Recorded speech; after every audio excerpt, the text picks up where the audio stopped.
Hey guys, welcome to Wrestling Days and welcome to Wrestling Days Live. We are live for this very special stream. This one is very special. I know I say it all the time.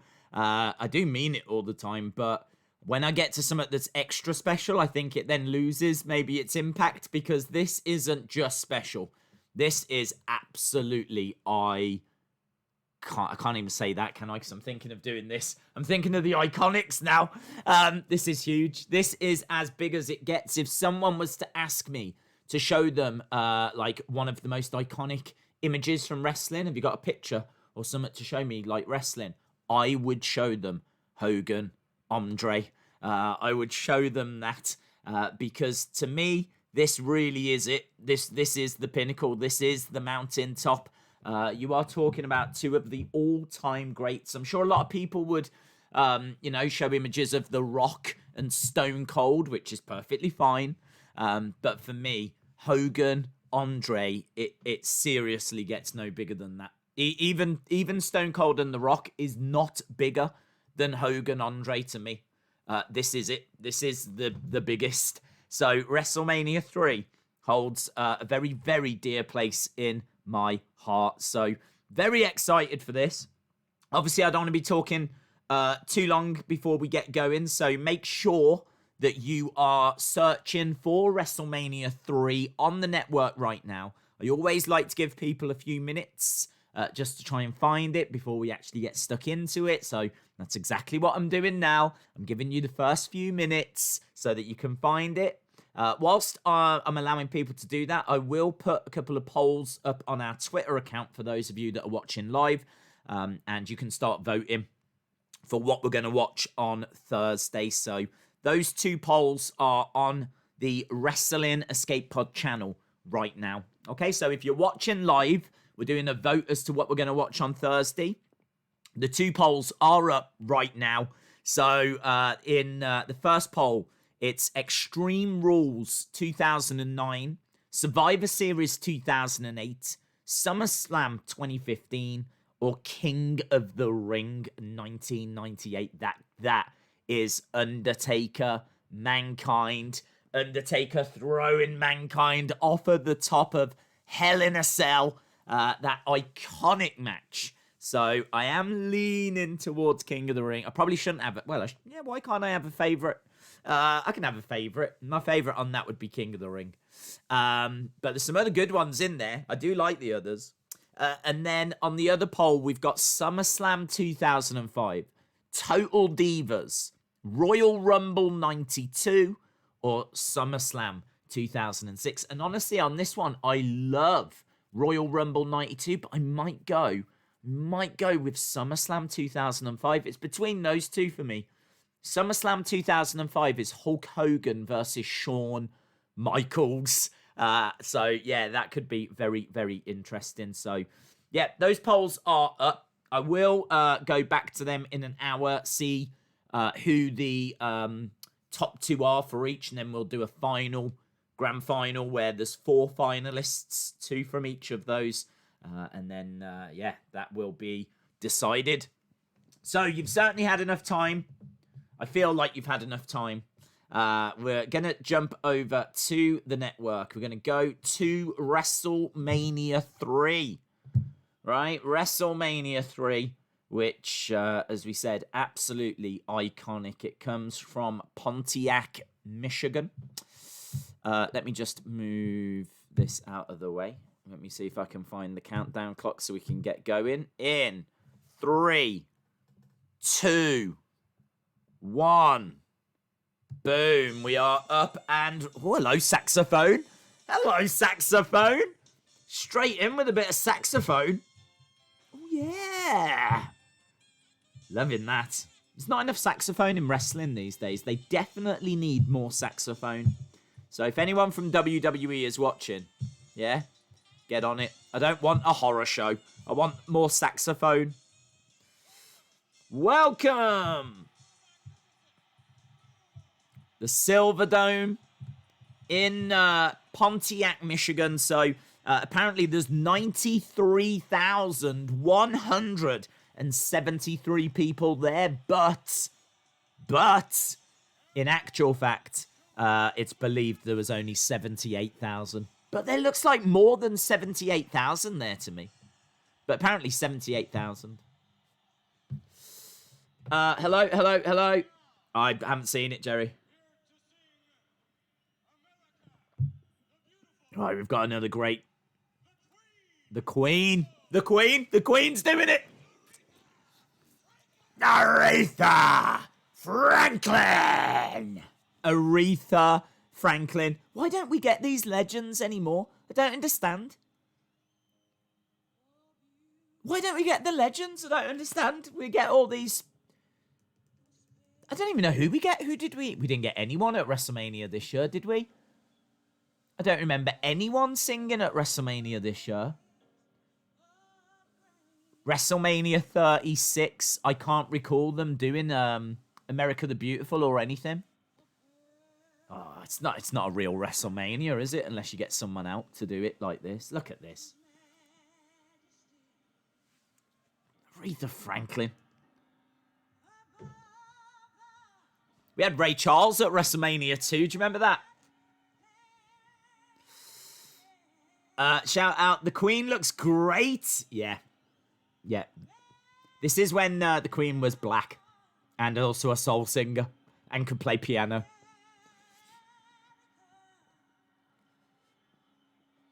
And boy, could she sing. I'm loving all these soul singers, you know. They've never had Stevie, have they? I don't think they've ever had Stevie Wonder. Need him. We need Stevie. We got to get Stevie in there.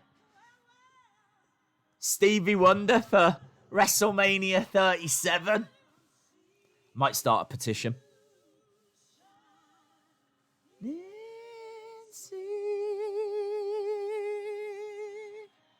Oh! Man, this is proper. Look at all these shots as well of America. I think it's America. I don't know where that is. I'm guessing it's America. Yeah, that's an American kid. Hello. That old man's American. That builder, he's got his bum out. He's American. Yeah, Elaine, I heard. I don't think there's much in it.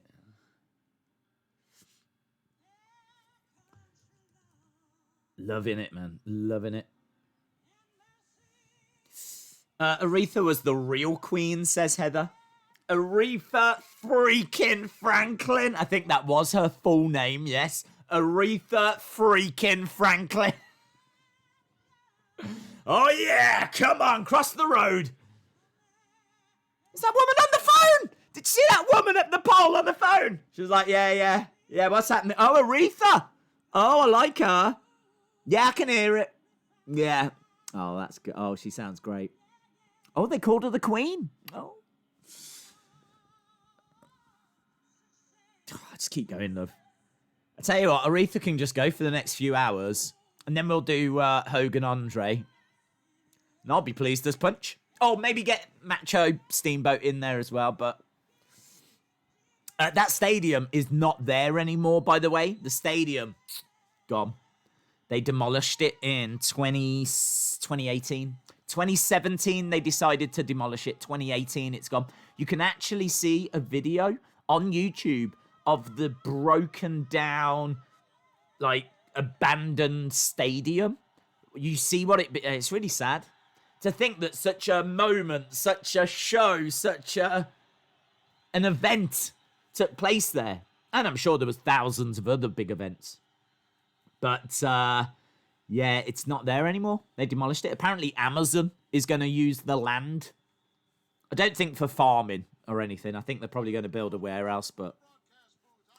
Well, I mean, look, just beautiful. Aretha Franklin.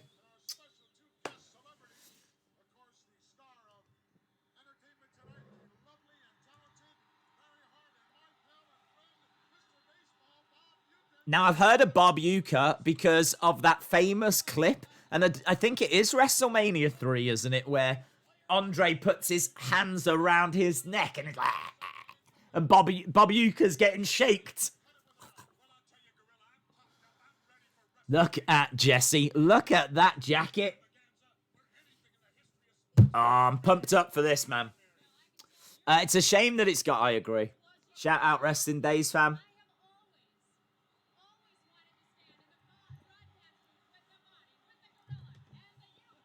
The uke.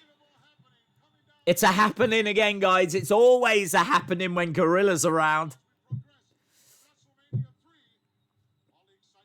Okay. For those of you not watching, Jesse has got like this snake skin kind of jacket on. It's very striking. Striking. Because it's snakes and they...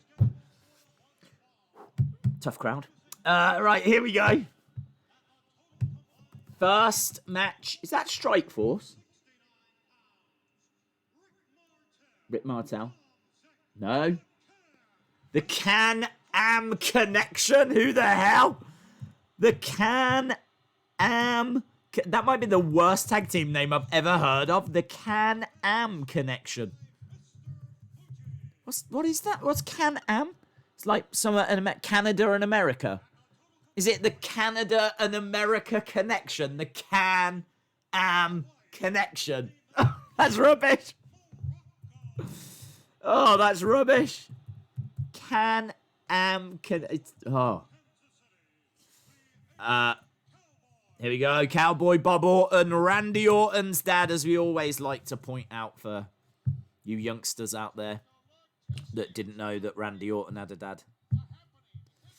The Can-Am Connection. This is wrestling. Monica King, shout out to you. Oh, I can't remember, Jerry. I can't remember. Right, here we go. We're starting off with Morocco. Fantastic name in the 80s. The Magnificent Morocco. Don Morocco. He is huge, isn't he? Look at the size of him.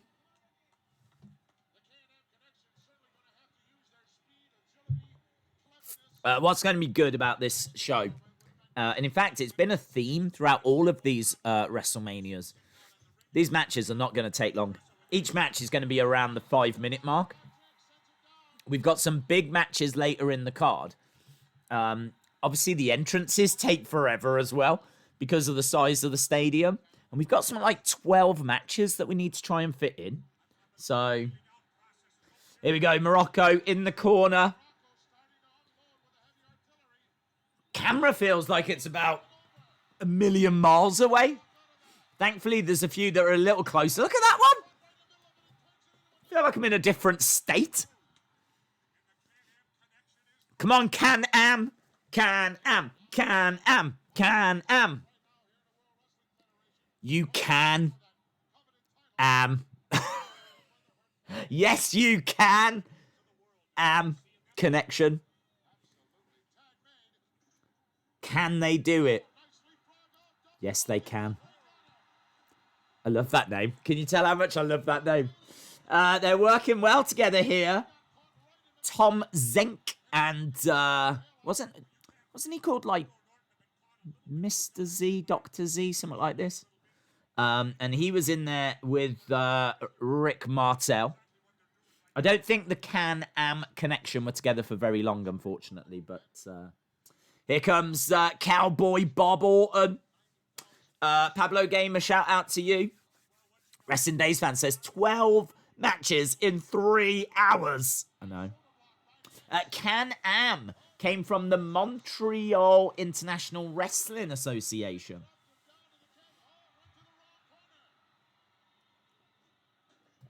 Nice.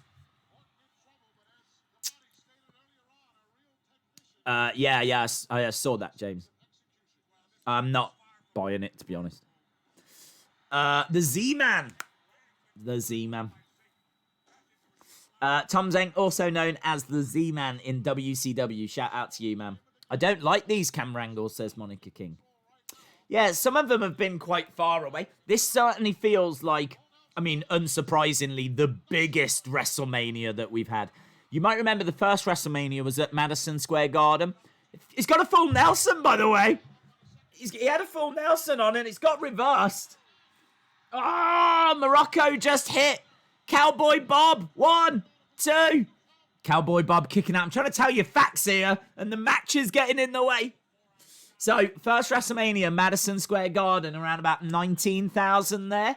Second WrestleMania was at 3 venues. All 3 venues combined, 40,000 people. Now we're at WrestleMania 3, and allegedly 90-odd thousand people there. This is so big. It feels absolutely huge. It feels bigger than like the WrestleManias we get these days. I don't know if it's like the unorthodox camera angles. Big power slam. But it does feel big. It's I believe there's 90-odd thousand there, but Meltzer says there's 78,000. Against the ropes, knee to the back.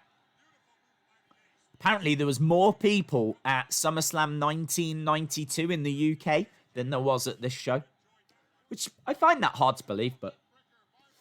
Cowboy Bob up. Nice. Good work by Cowboy Bob.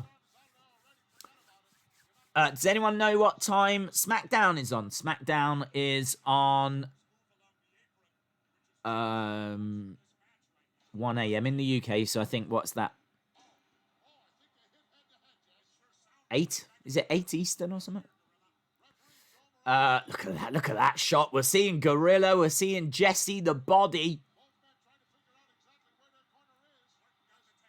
And we can see the action. We're seeing how far the commentators are. How unusual that the commentators are like all the way up in the heavens. Into the corner goes Morocco. Goes over the top. This has got a really fast pace. This is a really good match. This is already better than anything we saw at WrestleMania 2. WrestleMania 2 was not great in ring, but the action here so much better. Nice reversal by Can-Am. Oh, Morocco. Drop kick. He goes down. Can-Am doing some good work. Cowboy Bob goes to the outside. The pace of this. Morocco.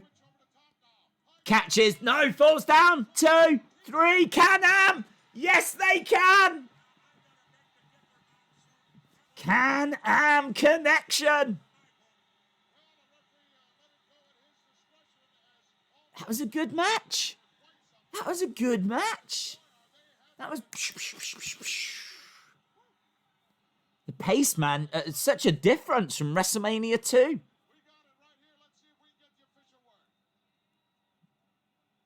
The Z-Man and Rick Martel. Finkel in the ring. And can you see the little carts that take them to and from the ring? That is so iconic. The entrance and exit is so far away. As soon as the match is over, they have to get into these little carts that take them away. These carts are absolutely iconic. I hope they show them in a sec. I mean, you'll see them throughout the night. Days, who is Can and who is Am? It's a really good question. I don't know. Where's Tom Zenk from? My Tom Zenk knowledge is not where it should be. Let's have a look. Tom Zenk is from Minnesota.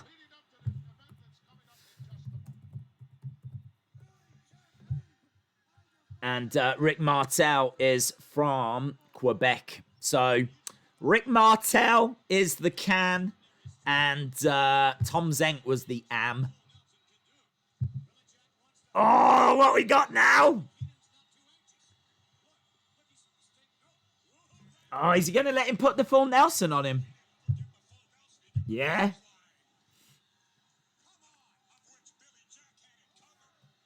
So Billy Jack Haynes was going to let Hercules... There it is! Oh, look at that full Nelson. Hercules with the full Nelson.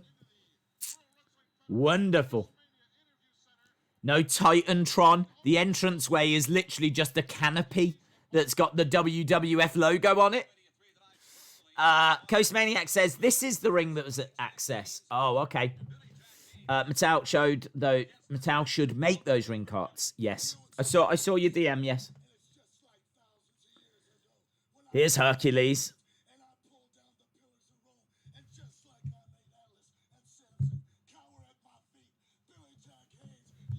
So we've got Hercules against Billy Jack Hayes. Who is the true master of the full Nelson? I can tell you that. It's me. It's definitely me. I think I've put full Nelsons on more people than Hercules ever has. It was my absolute go-to move as a kid. Hey, look, there's the cart. Here's Billy Jack Hayes. How great are those carts? Look at Billy Jack Hayes in his gold jacket. He's got a proper groomed beard, hasn't he? His beard is very designer stubble.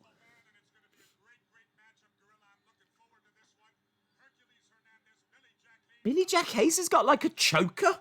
He's got like a yellow choker. There is a lot going on with Billy Jack Hayes. Let's just get that out there. Here we go. Look at these carts. They've got little turnbuckles and rings and... They move at quite a speed, don't they? They're not slow.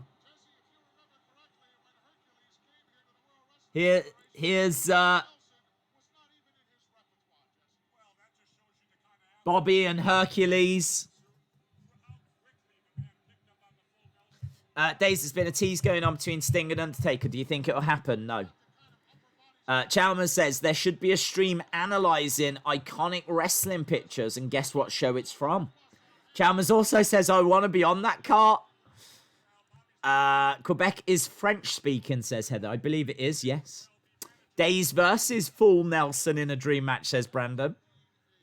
That entrance is interesting. I think it's interesting. It's a shame there's no entrance music. Here we go. What are your thoughts on the ratings? I'm surprised NXT won, but here we go. They lock up.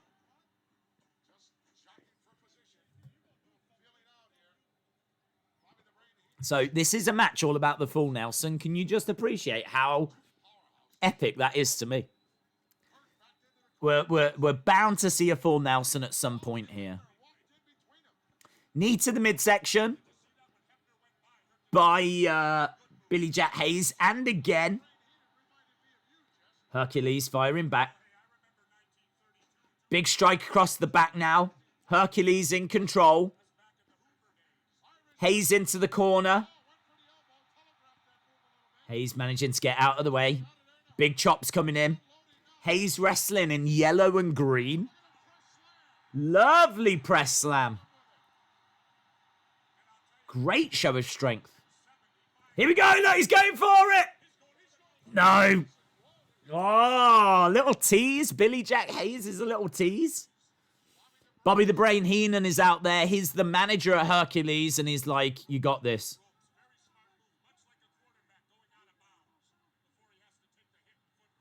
Billy Jack Hayes, I'm quite interested in Billy Jack Hayes. I'm finding him so fascinating. He's got, like, quite bright ring attire. He kind of looks like Macho Man's older brother. Macho Man's bigger brother. If Macho Man, like, had worked out a lot more. Clothesline. Down goes Billy Jack Hayes. Hercules versus Billy Jack Hayes in a Full Nelson challenge. I hope WWE do it in the future. Absolutely. Absolutely.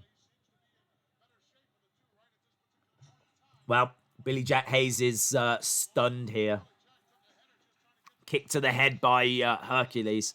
I tell you what I noticed with these shows, just how much they get in and they fit in. And we've had 20 minutes. And so far, we've had Aretha Franklin. We've had the first match, which was awesome. We've had a video package. We're now on to the second match. It's like they fit in so much.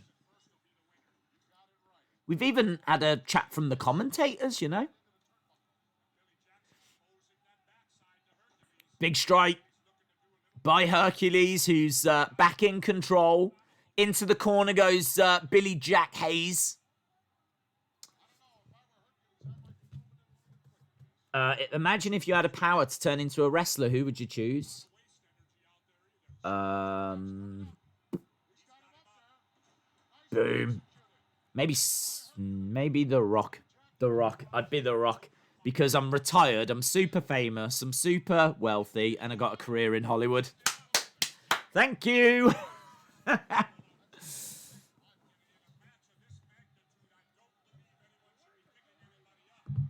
Strikes to the midsection by Billy Jack Hayes.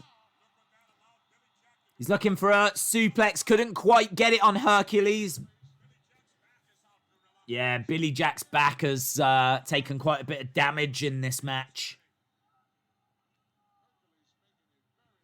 Let's have a look at some Billy Jack Hayes facts, shall we? Let's try and learn something about this man. Billy Jack's back. Sounds like a song. Billy Jack is still with us. I don't know why I'm so surprised, but I am. He was in the WWF from 86 to 88. That was it. So he was only in for a couple of years. And he did continue to wrestle till 1996. He's a former WCCW TV champion, NWA Florida Heavyweight Champion, NWA United States Tag Team Champion, two-time OWF Heavyweight Champion. Oh, he's got him! There we go. I think he's tapping. Is he tapping?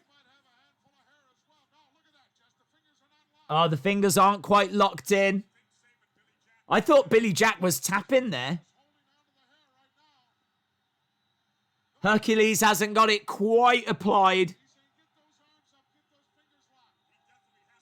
He's kind of got it at the side of the head here. He's kind of got a half Nelson mixed with a Kona Crush. Which, if you think about it, could be an epic move. Imagine that, where you don't quite have the full Nelson fully applied, but with your hands, you're crushing the head. That's a really nice little move there. I could see that catching on in the 80s or 90s. Billy Jack, though, powering back up.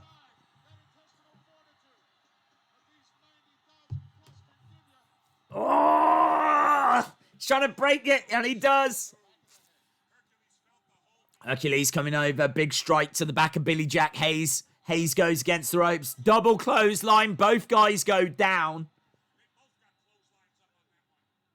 So, some interesting facts about WrestleMania 3. In order to sell this out as much as what they did, this was in Michigan. Vince did not air this show in Michigan. If you lived in Michigan, the only way you could watch WrestleMania 3 was by going. How crazy is that? You're in Michigan and you can't watch it like everyone else. It's not on TV. The only way you can watch the show is if you buy a ticket and go. Or if you go to a different state and watch it round a friend or family's house. Isn't that amazing? That is so cheeky. Kick to the midsection by Billy Jack. Big chop. Clothesline. Down goes Hercules. Here we go. Billy Jack drops the leg. Billy Jack firing his way back into this. David P85 says there's a memorable Alice Cooper appearance. Here we go. Billy Jack. Billy Jack's got him set up. Oh, here he is. Has he locked the fingers? Yeah, I think he has got it in. Full Nelson applied. Full Nelson applied. Hercules. He's quite close to the ropes. Ah, got to the ropes. The two spill out the ring. So we've got the blue mats around the ring. There we go. Full Nelson applied again by Billy Jack Hayes. Guy in the front row's got like a WrestleMania 3 t-shirt on. Oh, knee to the back by Bobby Heenan. Double count out, I think. Bobby Heenan is warning Billy Jack Hayes. Billy Jack Hayes is going after Heenan.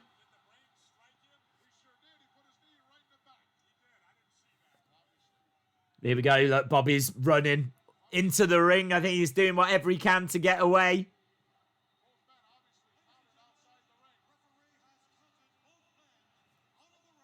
Double count out.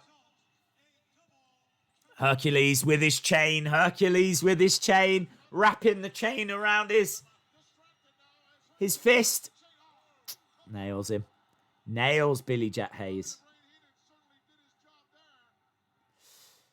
Days, I wasn't born until May 2 months after this. Days, the next match is a mixed tag match with King Kong Bundy, Little Lord Brooke, Little Tokyo versus the Haiti Kid, Little Beaver, and Hillbilly Jim. Another big strike using that chain. The match is over.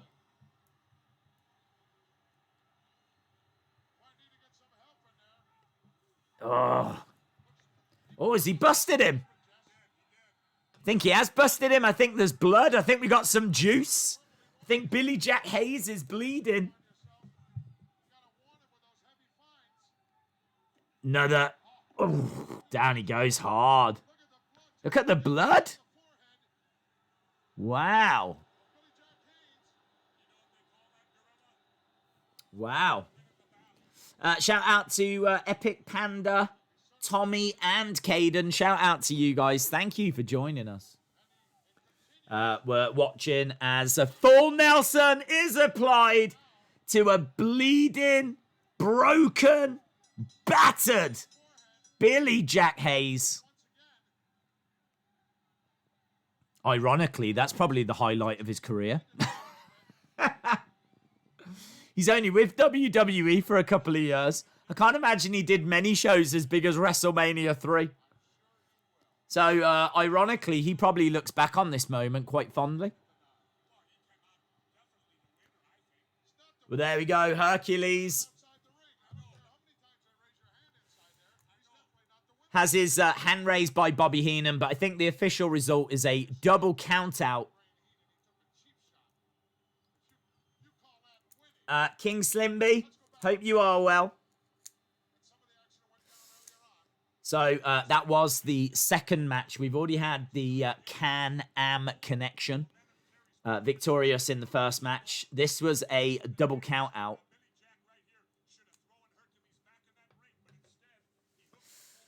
Great to see so many full Nelsons, though. Right, so apparently the next match is going to be...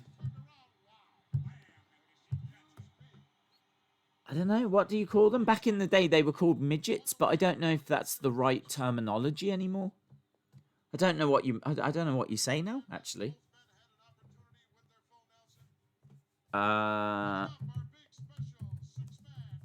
Hillbilly Jim. Oh, I'm going to have a look at this. WrestleMania 3. Here we go. Look, we got King Kong Bundy. With Little Tokyo and Lord Littlebrook. Little Tokyo. Lord Littlebrook. Going back to, this is like Hornswoggle and El Torito. Mr. Baseball is up there.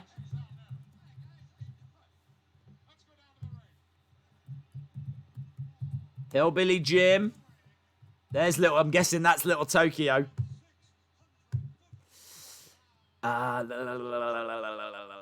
Little Beaver and the Haiti Kid.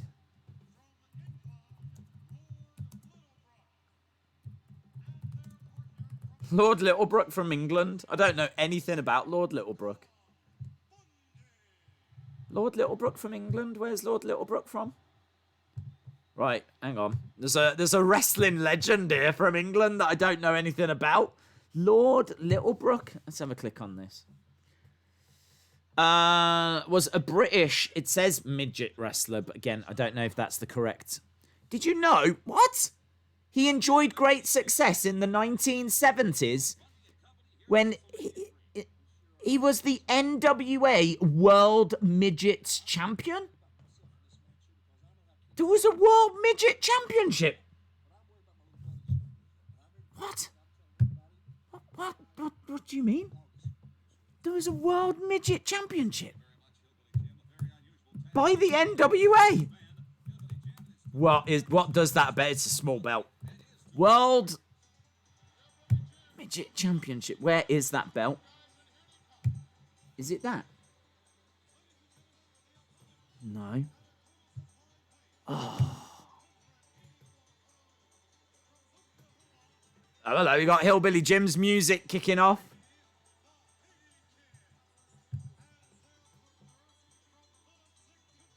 Lord Littlebrook? Wow. Hang on, I've got a picture. Don't go messing with the country boy, country boy, country boy. Don't go messing with the country boy. I haven't got a great picture of it, but I do have a picture of it, so at least it's better than nothing, I suppose. Can't believe it. Don't go messing with the country boy, country boy, country boy. Hillbilly Jim was so popular, super popular. Hey, here we go, look. Picture on screen right now of Lord Littlebrook, World Midget Champion, and you can see that Midget Championship. Isn't that, I mean, straight up, I just didn't even know there was one. I didn't, and certainly not what, I thought there might be, I've never thought about it, if I'm being honest, but I certainly didn't expect the NWA to have an official World Midget Championship. But there we go. Shout out to you, Lord Littlebrook, you little legend. I mean that in every sense. Absolute little legend. Don't go messing with the country boy, country boy, country boy. But there we go. Look at this. Look at this knowledge that we're all just getting, or I'm getting. You probably already know. Here we go. Look, all of the smaller performers are in the ring right now. They were very much an attraction, you know. People would bring in the smaller wrestlers to a different flavor, you know. God, isn't it strange? They move so quick, it's hard for the ref to keep track of them. Strikes to the midsection. Nice. Strike by little Tokyo.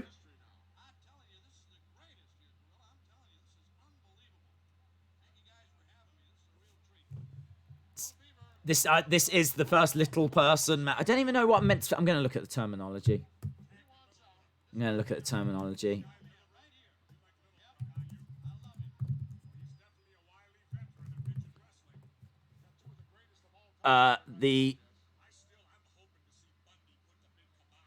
Do you say dwarfism?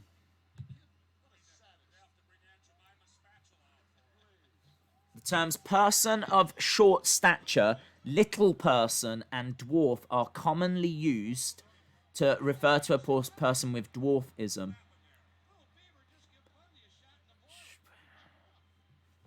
Person of short stature, little person. So little person's okay, is it? Is little person okay? Things you should never say or do to a little person. We're like, what? Put them in the microwave. Don't use the M word. Well, okay.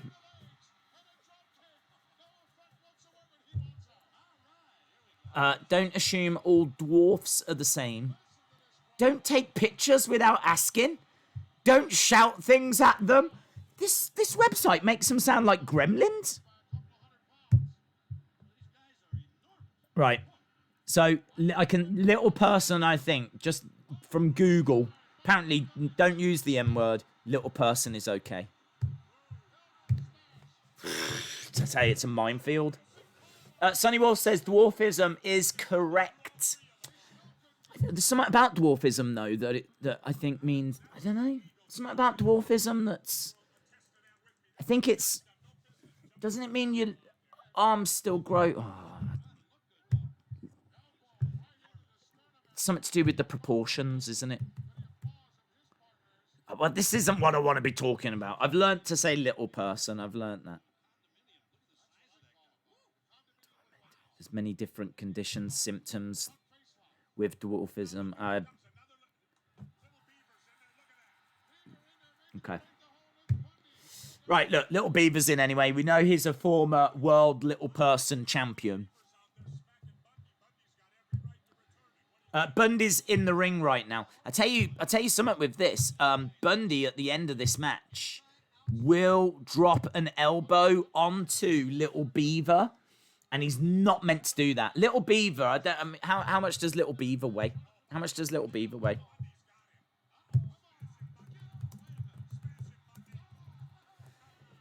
He slams him down.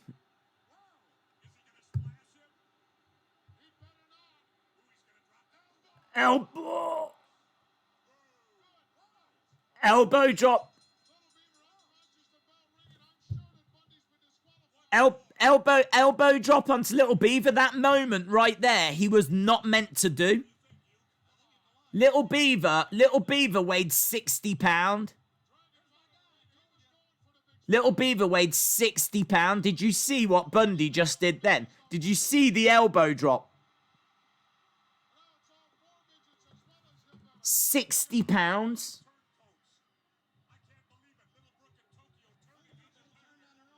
Little Beaver's last in-ring appearance was at WrestleMania 3 at the age of 52. During the match, he suffered a back injury at the hands of Bundy after he was body slammed and had an elbow drop by the 458-pound Bundy. This forced him to retire from professional wrestling.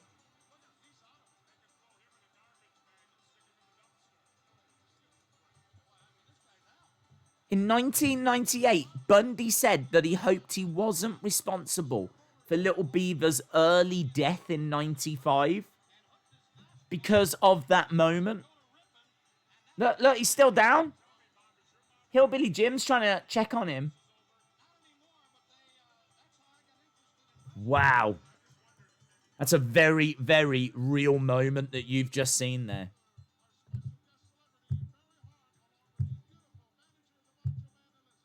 I mean, no one's checking on him. Like, he's literally just down in the corner. Oh, look at Elizabeth.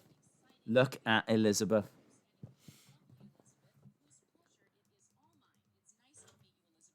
Lovely Elizabeth. Stunning. Oh, macho! Oh, yeah! Look at this iconic attire.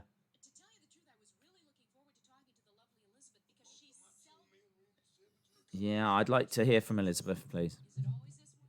Is it always this way?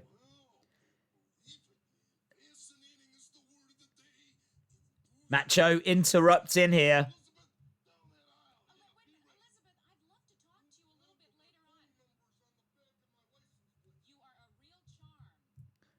There we go. No interview with Elizabeth. Macho Man interrupting, not allowing Elizabeth to talk.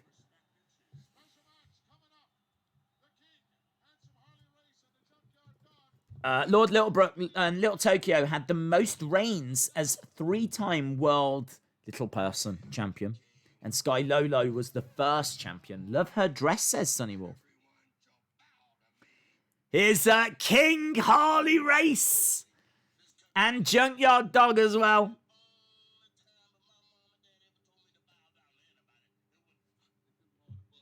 A very, very special match, this. Two of the biggest names in the history of wrestling. Look at this. Junkyard Dog putting on that crown. Harley Race getting up. Harley Race, multiple-time NWA World Heavyweight Champion. The figure that they made of Harley Race is one of the rarest Mattel figures. You just couldn't get it in the shops. It was only out the other year. You just couldn't find it anywhere. I think it sells for like hundreds.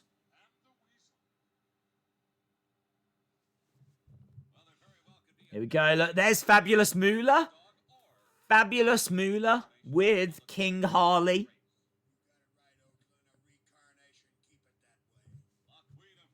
The Queen of Wrestling.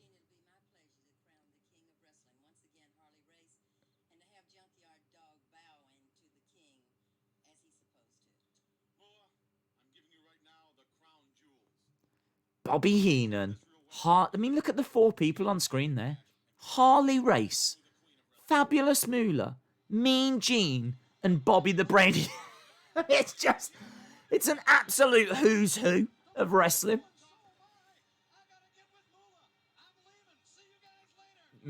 Bobby Uecker is leaving the broadcast position. We've got King Harley Race on his way down. The Haiti Kid is now 66. Amazing. Not a very long match, that last match. We didn't really get a chance to call a great deal of the action. King Harley. I kind of feel like, I mean, is King Harley because he was King of the Ring? I kind of feel like this King of the Ring music should be used for all of the kings. Like, even Corbin right now should have this music.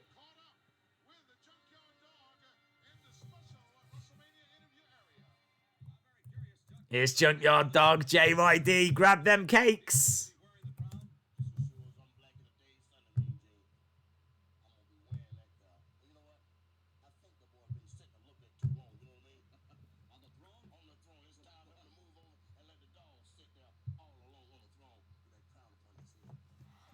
Love JYD, man. Such an important wrestler in the history of the business. Look at this. Out he comes. Crowd going absolutely crazy. This is a big match. It's just it's a big classic wrestling match, you know. There's no titles on the line or anything like this, but just 2 massive stars colliding.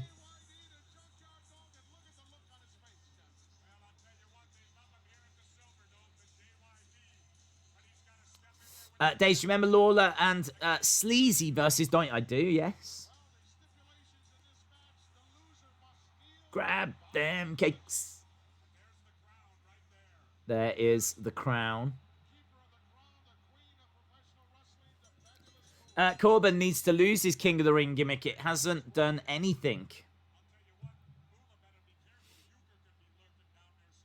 Here we go.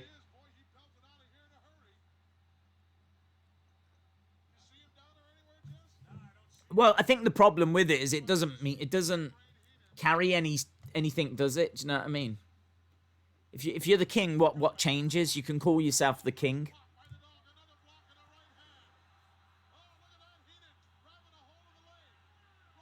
But like, if you're the champion, everyone knows you get the belt. You're in the main event. Do you know what I mean?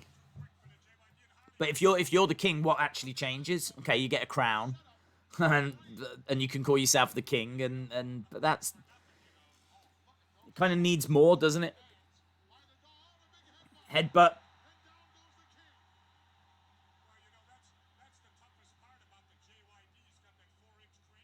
Junkyard thrown to the outside. Harley Race going out the ring. I mean, at this point, it's what, 1987? Harley Race is largely done. Look at that headbutt. Look at that flying headbutt by Harley Race. Harley Race, though, missing with that headbutt. Bobby Heenan back out there again.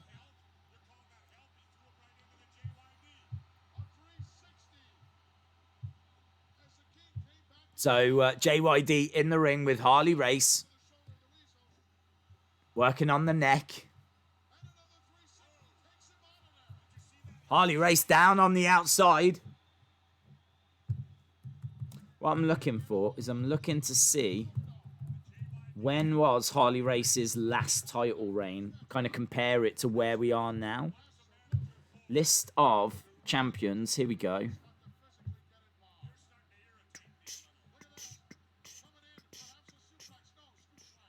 So, yeah, Harley Race. Harley Race was champ in the NWA in 84. This is 87 here. 83. 81. 80. 79. 79 again. 77. 73. Harley Race is a 1, 2, 3, 4, 5, 6, 7, 8-time champ. Harley Race held the NWA World's Heavyweight Championship 8 times. And he last held it in 1984. And as we said, you know, here it's 1987. So it's a good few years after that. So he's very much done by this point, if you will. It's the twilight of his career. So you can't really watch this and judge Harley Race. 2. Oh, Harley Race picks up the win, though. Very short match. Very, very short match. It's a belly-to-belly, but I think Bobby did get involved.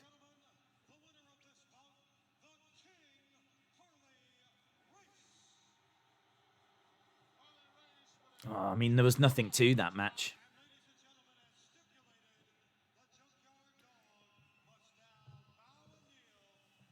Junkyard Dog's now got a bow before the king.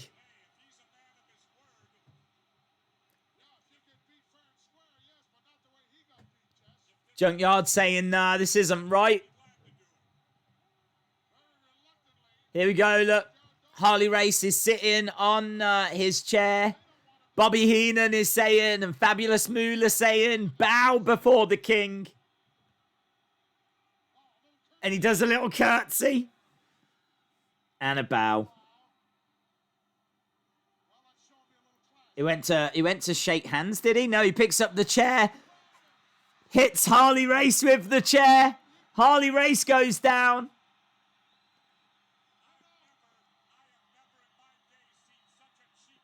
Junkyard has got the cape. I think he's going with it. I think he's going to take that cape away with him.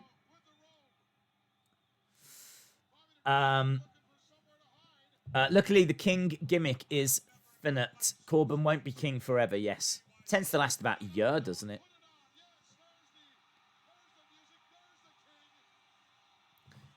He's put the robe on. He's looking all regal. Junkyard Dog. And the crowd loving it. Junkyard waving.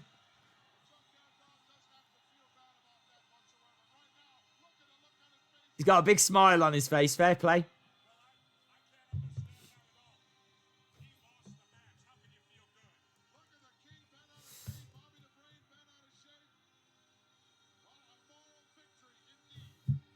There we go. Holding. Dun, dun, dun, dun.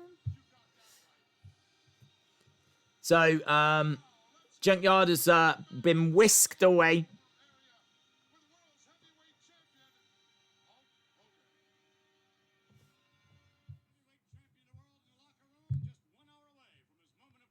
Right, we're in the locker room with Hogan. Hogan and Vince. Hello, Sean. Shout out to you. All hail King JYD, says Robert Hall. I tell you, we're 50 minutes into the show. I keep saying it in all of these streams. It just goes so fast. He's already tearing the shirt.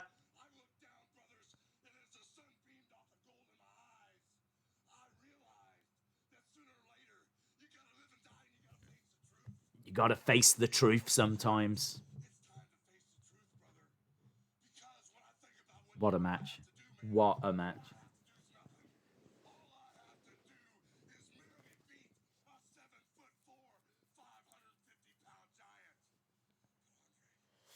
Hulk is running wild. David says, one of the best ever coming up. Greg the Hammer Valentine, someone I've met in person, a really great guy.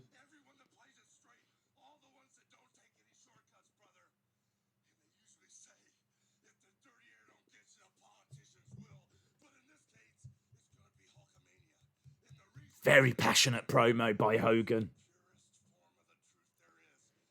Hulkamania is the purest form of the truth there is.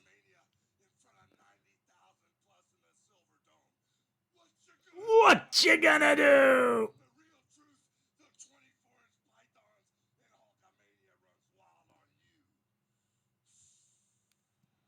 Vince looking very serious there. Lot of passion. Great promo from Hogan. Very, very passionate promo. They did a defining moments. ROUGEAU brothers.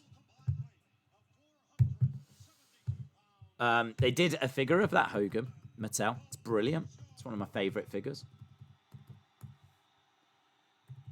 ROUGEAU.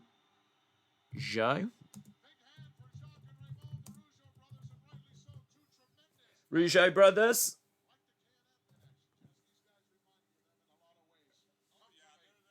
The look on Vince's face throughout that promo was gold.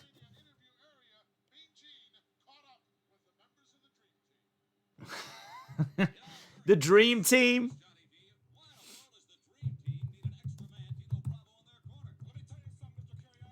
Dino Bravo. So, Brutus the Barber and Greg the Hammer Valentine and Dino Bravo in their corner, taking on the ROUGEAU brothers.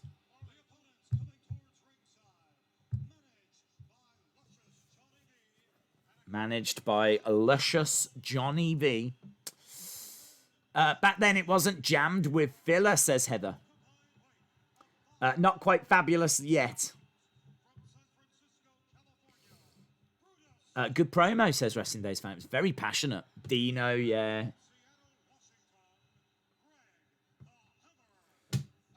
If anyone's seen the Dark Side of the Ring episode on Dino, then you'll know just how incredible of a wrestler he was.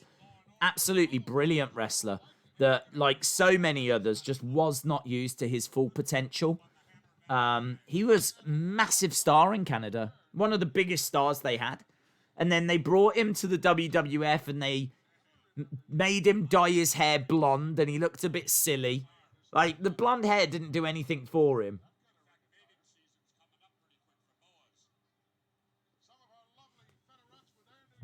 But he was such a good wrestler.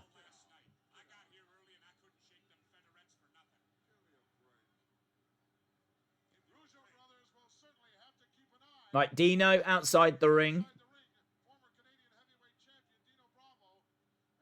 So ROUGEAU brothers against Brutus and Greg the Hammer Valentine. We got a tag match now.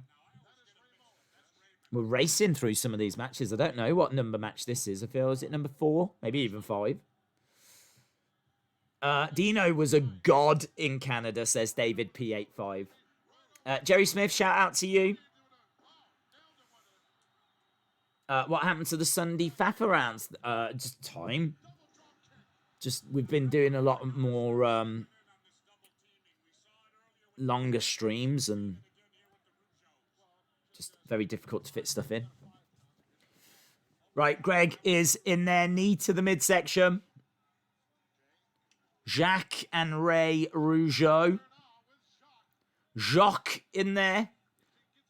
Jacques ROUGEAU, who would go on to be the Mountie. Would be in the Quebecers. I think I'm right in saying that.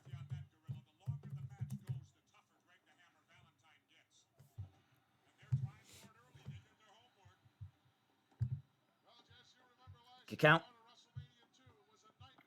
Yeah, he was in the Quebecers. Backed into the corner. Thrown across, middle rope, crossbody, no one home. Greg the Hammer moves out the way. High risk, no reward. Greg the Hammer, one of the all-time greats as well. Elbow drop.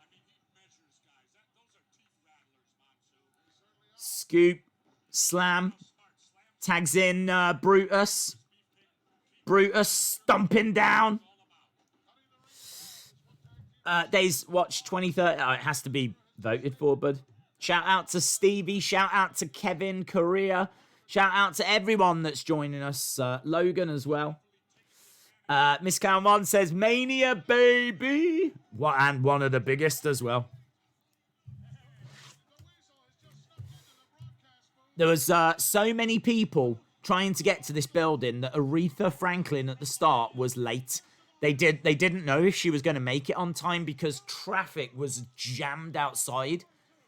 Again, if you lived in that area, Vince was not showing you this event. The only way you could watch it was by going or leaving the state and going to a different state and ordering it that way.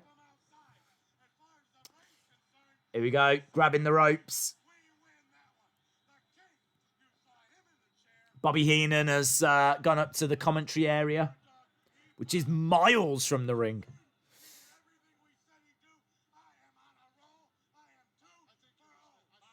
Here we go. Greg. Trying to... No, can't get it. It's going to get reversed. Up. Back body drop. Big right hand over to the corner. In comes Ray Rougeau. Ray Rougeau firing in. Lovely kick. Lovely kick. That's a great kick by Ray Rougeau. Against the ropes goes Greg the Hammer. Big back body drop. Nice. Sleeper hold. Sleeper hold by Ray Rougeau. Brutus came crushing down, but he accidentally hits his partner. Greg the Hammer in the wrong part of town. Gets picked up. Jacques Rougeau up top. Whoa. Dino Bravo. Dino Bravo. Dino Bravo. Comes crashing down. Puts Greg the Hammer on top. 1, 2, 3. Another short match. Outside, tons of outside interference.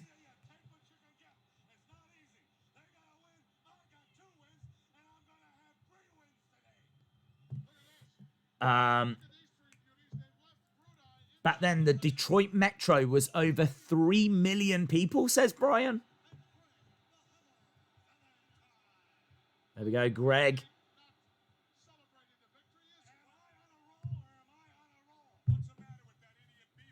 Yeah, what's Beefcake doing? What's up with Beefcake?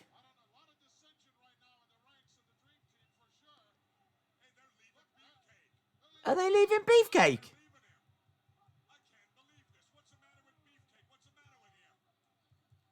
Well, I don't know. What's up with Beefcake? I actually don't know what's happening. Dino Bravo and Greg the Hammer have left Beefcake in the ring. Why have they done that to Beefcake? Man, those carts move so fast.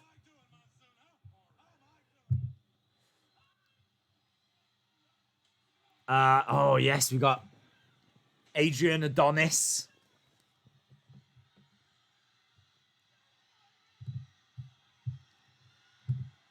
Adrian Adonis attacking Rowdy Roddy Piper. And so Roddy Piper would then go to, I think what was known as the Flower Shop. It was a talk show segment called The Flower Shop. Adrian Adonis's Flower Shop. Here we are, Piper's Pit. Look at that set. Look at that set and compare that to what we get now with Miz TV and stuff like this. WWE have got more money than ever before. And look at Piper's Pit there. Why do we not get anything as good as that these days? Why do we not get anything as good as that? How great is Piper's Pit?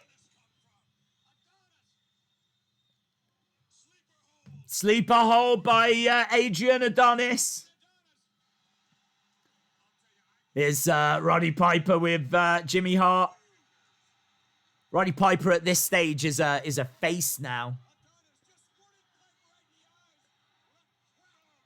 Oh, they've gone to a WrestleMania 3 graphic there, but look at that. Squirting Roddy in the face.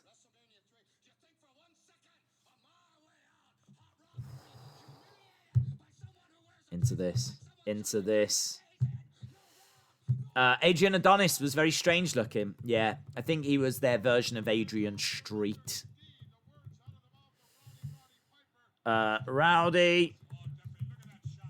Roddy Piper. There's Adrian Adonis.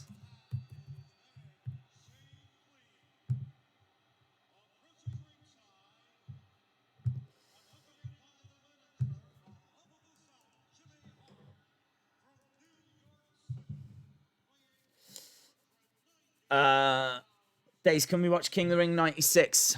It has to get voted for, bud. The only as good as Piper's Pit today is the Firefly Finesse. That's a good point, Monica. Yeah, that's a good point.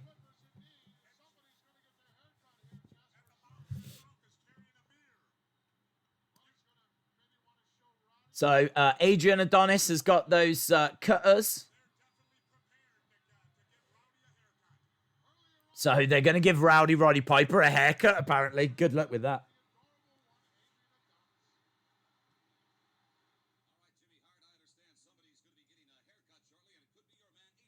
Yeah, he's got the mirror. He's got those clippers. Did you know that Adrian Adonis used to have a biker gimmick? He used to wear leathers and like look quite like traditionally manly, if you will. And they completely changed it, and he became adorable. Adrian Adonis. We got the bagpipes playing. Bagpipes are playing, and Roddy Piper is not taking the cart. Roddy Piper is not taking the cart.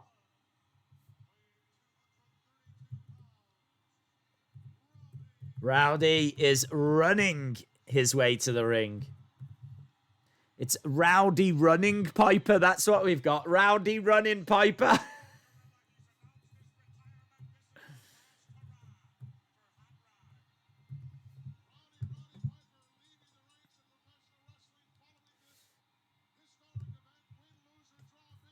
Okay, so Roddy in the ring.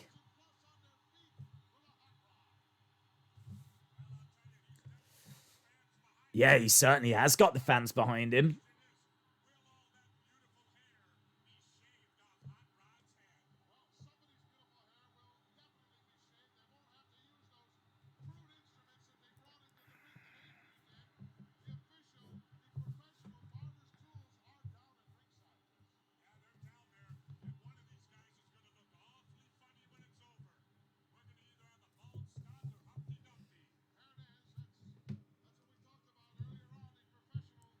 Right, here we go.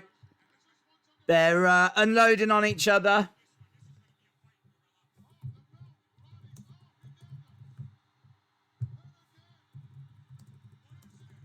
Big strikes coming in by Roddy, who's gone over. He's choking Jimmy Hart with a tie, I think.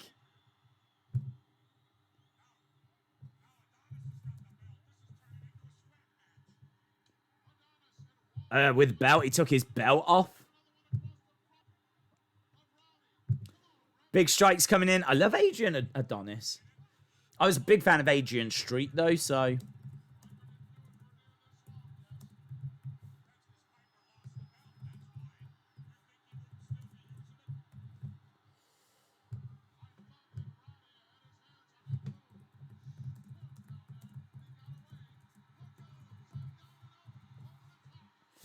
Right, I'm going to put the final up as well for the poll that we've been doing. What will we watch on Sunday? I'm just going to go with the top ones. Looks like Total Divas made it through and King of the Ring 98. So that poll is up now. Roddy Piper has got Jimmy Hart and Adrian Adonis smacking their heads together. Jimmy gets thrown into Adrian. Tell you what, this is fast-paced, isn't it? A lot of these matches do not, you know, like the slow into a headlock, laying down the foundation, building up the tension. There's none of that at WrestleMania 3. You check a fact and the match is over. You do a poll, the match is over. You do something else, the match is over. This has started a million miles an hour. Into the corner goes Adrian Adonis. Jimmy Hart gets hurled at Adrian Adonis. Jimmy Hart is getting thrown all over the place. Roddy Piper is fired up, man. Headlock against the ropes goes Roddy. Gets tripped by Jimmy Hart. Adrian Adonis backed into the corner. Adonis going over to Rowdy. Rake at the back. Roddy Piper in the corner. Rake at the front by Adrian Adonis. Clothesline. Down goes Roddy Piper.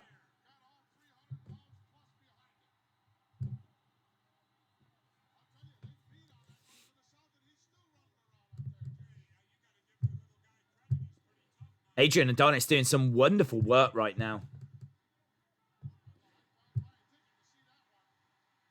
So, Roddy Piper in a bit of trouble here.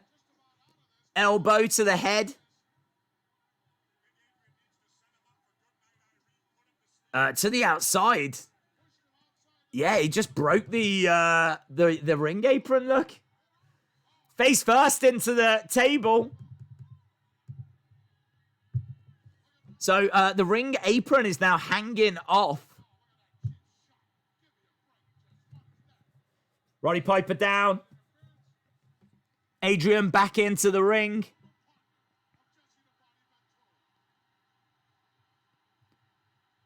Is he going to make it back in?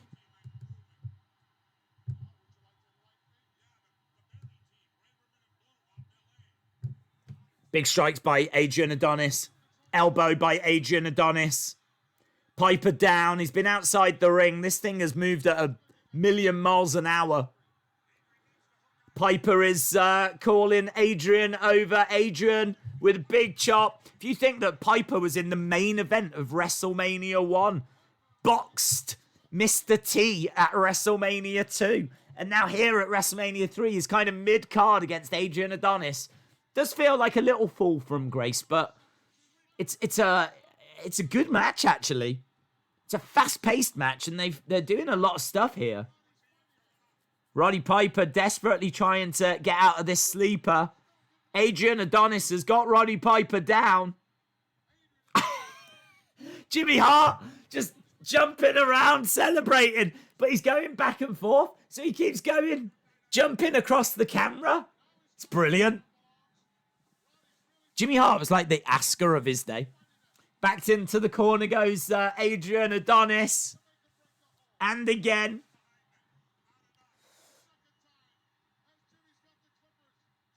Sleeper hold. Roddy Piper down. Adrian Adonis really is putting the pressure on here. The referee doing that classic. Checking the arm. If it goes down 3 times. Adrian Adonis thinks that he's won. Adrian Adonis thinks that he's won. Brutus has come in. Oh, he's trying to help Piper.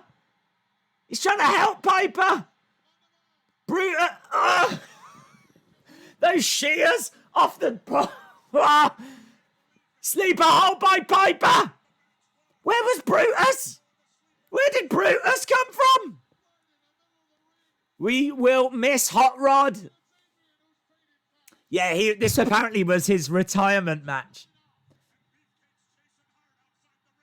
Beefcake is chasing Hart outside the ring, and Adrian Adonis is out. Piper wins! Piper wins! The adorable one has been put to sleep.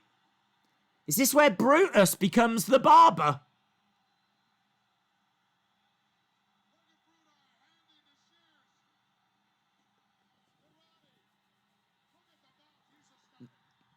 There you can see the shears. Gonna cut the hair of...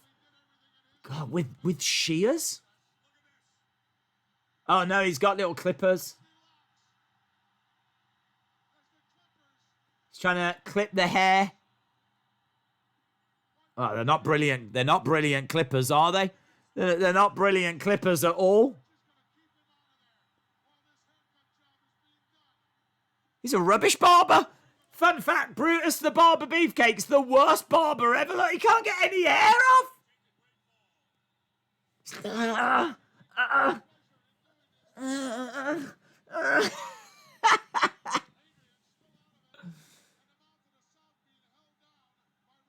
Hey, Adrian's like having to just lie there. Like, hurry up, would you?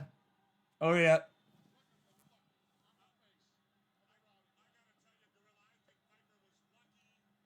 These clippers are rubbish. Look, he's calling the ref. He's like, you give me the shears. Adrian Adonis is still down. It is really struggling here with these. Roddy is throwing the bits of hair that have come off. I think he might be making some progress. Yes, he's making some progress now. Now he's getting the scissors and...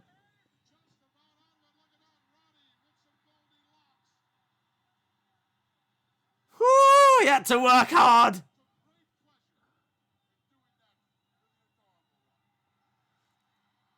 There we go.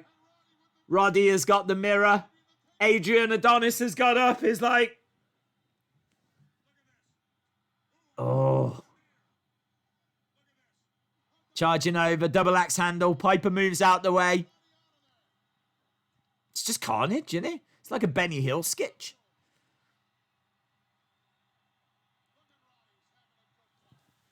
Jimmy Hart is leading the adorable one away.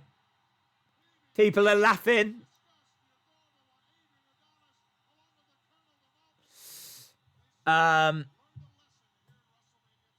Give him a break. It was his first haircut job, says Robert. Fair enough.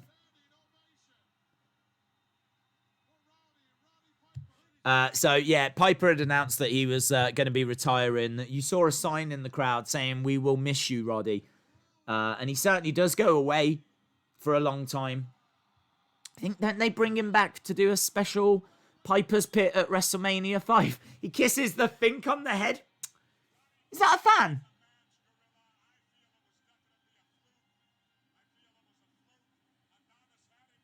Was that a fan? I think they've grabbed him and held him down. Yeah, look at the security. I didn't remember that. I didn't remember a fan jumping into the ring. A fan jumps in and celebrates with Roddy. Wow.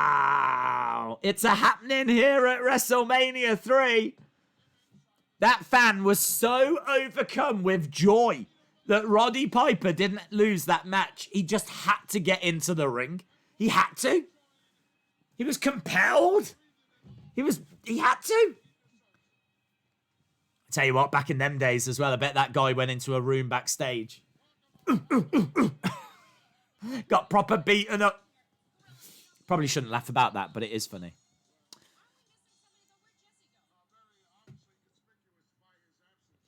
A fan came in and got taken down hard. It was a fan. It was a fan.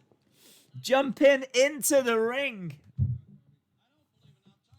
Jerry says, I wish we got this type of wrestling action where it was always fun to watch. I know, man, yeah.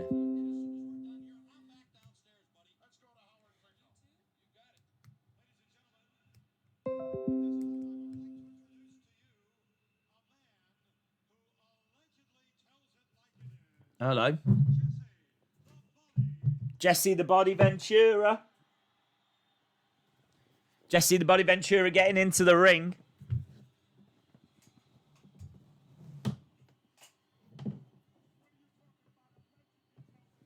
I just had a message saying that my laptop was low of energy. It's not plugged in. We've been streaming all this time and it's not been plugged in. Let me plug it in. Sorry, laptop.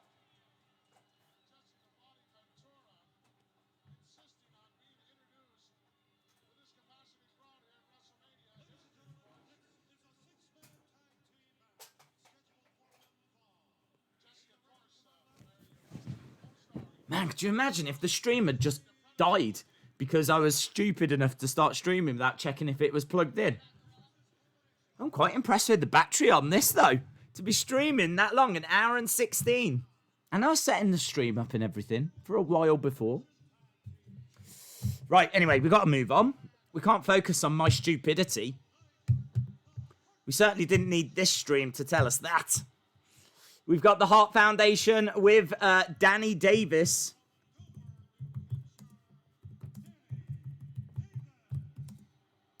Hart Foundation and Danny Davis. Now, I do know something interesting about this match. Apparently, this match was put together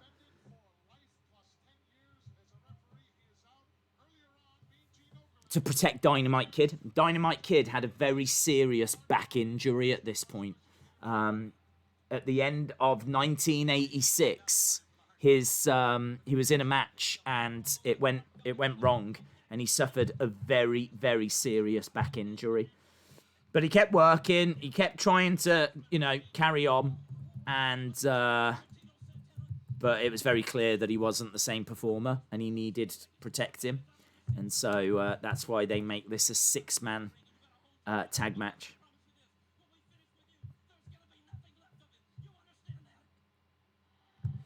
So it's with Tito Santana.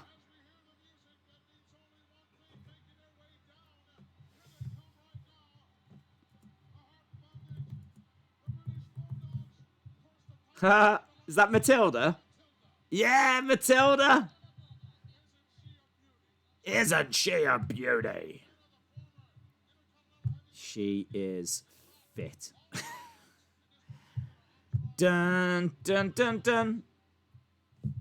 Hart Foundation and Dangerous Danny Davis, who was, he was a referee who turned rogue.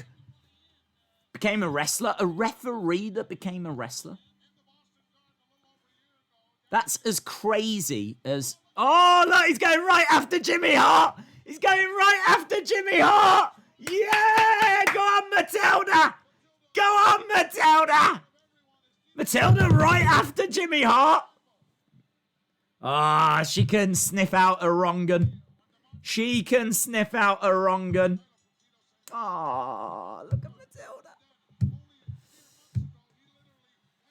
Matilda in the ring with the British Bulldogs. Hart Foundation on the outside. So's Dangerous Danny Davis. The bell has sounded. We're underway. They used to have a little plinth for her to stand on, and she used to stay there like an absolute legend. She was so well behaved. But they're actually... Jesse the Body is actually taking Matilda away. Brilliant ring attire. They've got the Union flag on their tights. Look at this. Look at that. So iconic. So iconic. WrestleMania 3. You've got the Hart Foundation in electric pink. You've got the British Bulldogs in white tights. And the trunks have got the Union flag on the back.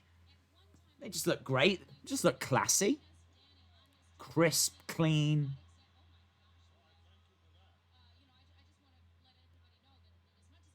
Love it. Dynamite Kid was ahead of his time. Such a great technical wrestler. And Vince wasn't too keen on taking him and Bulldog on because of their height, says David P85. Matilda, for a second I thought people were taking Metallica. Here we go. Tito in the wrong part of town. So this 6-man tag. Oh, man, we're nearly at the halfway point. Nearly on the halfway point. Here we go. Jim the Anvil. Strike to the back of the head by Tito. Tito against the ropes. Up over the top. Lands on his feet. Tito tags in. Kick to the midsection. Davey Boy. He's got Jim the Anvil against the ropes. Big back body drop. Oh, man. Look at this. Look at this. Look at this. This apparently was meant to be just a straight up match between Jim the Anvil, Heart Foundation and British Bulldogs. But as we said, it had to change because of his back injury. Larry, no, not to my knowledge. To be honest, I'm not sure I would have much time. But shout out to you. What's your surname? Larry Anthony. Shout out to you, dude. Monica King says, legends. The Happy Pug Queen says, best doggy ever. And judging by your name, I think that you really do know your stuff about dogs. Because you are the Happy Pug Queen. Yeah, loads of people loving on Matilda there. Poor laptop, says Sunny Wolf. I know, yeah. It takes a special kind of YouTuber, doesn't it? Think about it. Your only job is to literally ensure that you have got power, go into your computer and your stream. And I already failed at a very key element of that. So, well done, me. On one of the most iconic streams we'll ever do. I mean, WrestleMania 3. I'm very, very aware that, you know, people in future might want to sit down and watch this historic event with you guys and with us and with this little community that we've got. Here we go. Look, we got Jim the Anvil with a chin lock.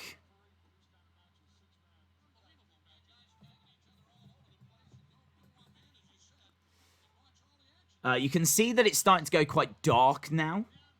Strike across the chest. There's dangerous Danny Davis. Bret Hart onto the middle rope. Elbow drop. I would have done the same thing with the laptop. I know. So much to remember. So much like, yeah, I mean, but making sure that you've got power going to it really is a pretty basic one. In comes Bret. Bret Hart, who made his WrestleMania debut last year at WrestleMania 2. He was in that Battle Royal. Dynamite trying to get up to his feet. Austin 316, shout out to you. General Snotty Notty. I tell you what, you've missed a really good show. I've really enjoyed this. It has gone so fast. We have seen so much. In fact, what match is this? What match is this? Let's go to WrestleMania 3 on Wikipedia and just see how many matches have we had. This is match number 7? This is match number 7? We've had 7. This is the 7th match. The first match, 5 minutes 37. Second match, 7:44. Next one, 3 minutes 25. 4 minutes 22. 4 minutes 3. 6 minutes 33. Like, they're all around about that 5-minute mark or under. Just, they really do not outstay their welcome, do they, these matches? But as a result, it's just so snappy and you get the excitement of them coming down and... I don't know. I think there's an argument for less matches and letting them breathe and giving matches time and false finishes and things like that. But this is the exact opposite. This is boom, boom, boom, boom, boom, boom, boom, boom, boom, boom, boom. Tito in the ring, unloading on dangerous Danny Davis. Anna Dawes says, fact. Bulldogs had 2 dogs, Matilda and Winston. Great knowledge. Great knowledge. You are correct, my friend. Crossbody by Tito Santana. Tito, who you might remember, was the first competitor in the first match of the first WrestleMania against the Executioner. Here we go, Dragon, looking for figure 4 leg lock, but Jim the Anvil comes in. Natalia's dad, for those of you that are young or new to wrestling. Jim the Anvil Neidhart, the father of Natalia. Davey Boy. Davey Boy comes in. Grabs dangerous Danny Davis. Clothesline. Man, that place erupting as Davey Boy comes in. Crowd loved the Bulldogs. One of the greatest teams. Here we go. Scooped up. Pile driver. Pile driver. Oh, yes. Pile driver. You don't see that move that often. Look at the strength. The way he got him up there. It's just like me picking up a piece of paper. In fact, I struggle more picking up a piece of paper than he did picking up dangerous Danny Davis. Running Bulldog. I love that. I love how he just has him on his shoulder. Even drops the arm a little bit as well. Doesn't have to hold him. Look at that running Bulldog. 1, 2. Jim the Anvil's in.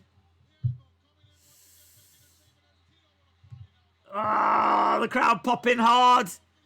Bret Hart pushes Tito out the ring. Dynamite in there. Headbutts to Bret the Hitman. Look at Dynamite and Bret Hart.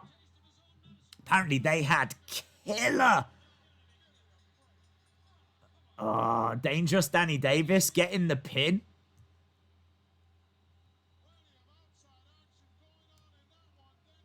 I didn't see what caused it.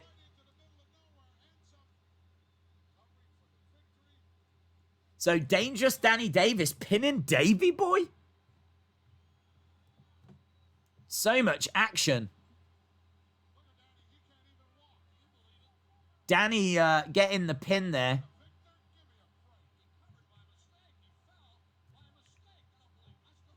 The crowd aren't happy about it. I'd love to see a replay on it.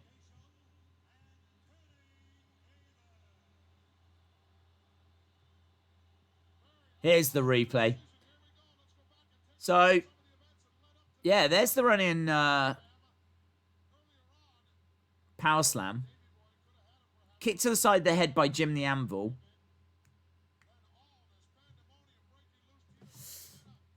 This is a happening, says Robert Hall. Okay, now look in the ring. You've got to keep your eyes on. Oh, it's the megaphone. Man, it happened in the background. I was looking at Dynamite Kid and Bret Hart. So I was watching Dynamite Kid and Bret Hart, and I was about to tell you they had incredible matches. I think in Stampede Wrestling. And they are regarded as some of the best Dynamite matches and some of the best Bret Hart matches. So I was looking at them two in the corner. In the background, dangerous Danny Davis wallops the British Bulldog with that megaphone. Wow. It's a happening.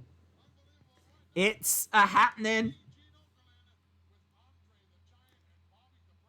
Mean Gene with Andre.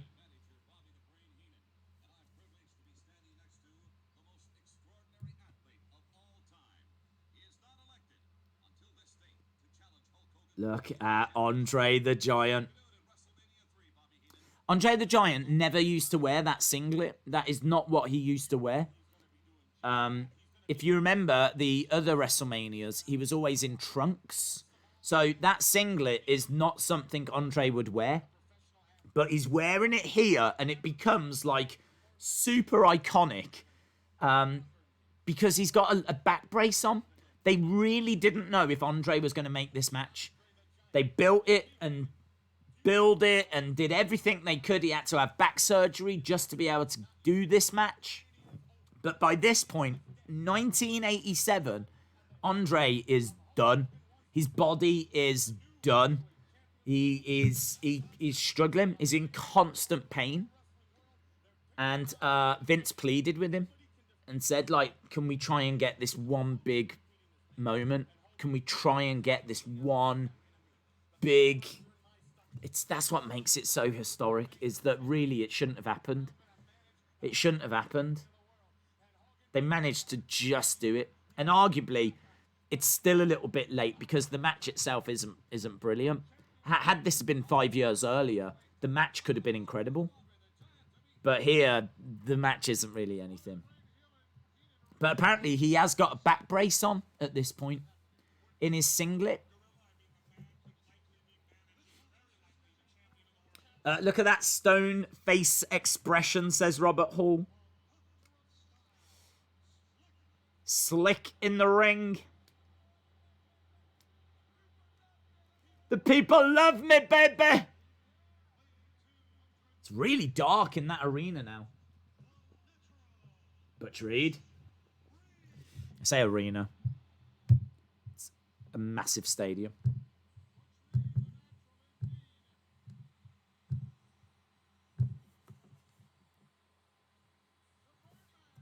Coco! Butch Reed versus Coco Beware. Surely Frankie. There's Frankie. Here we go. Animals everywhere. WrestleMania 3 was basically a zoo.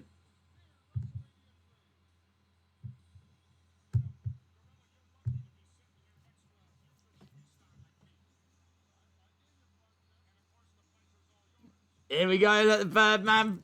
Yeah.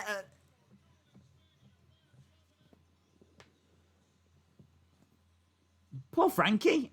I don't know if Frankie's dancing or just fearful for its life.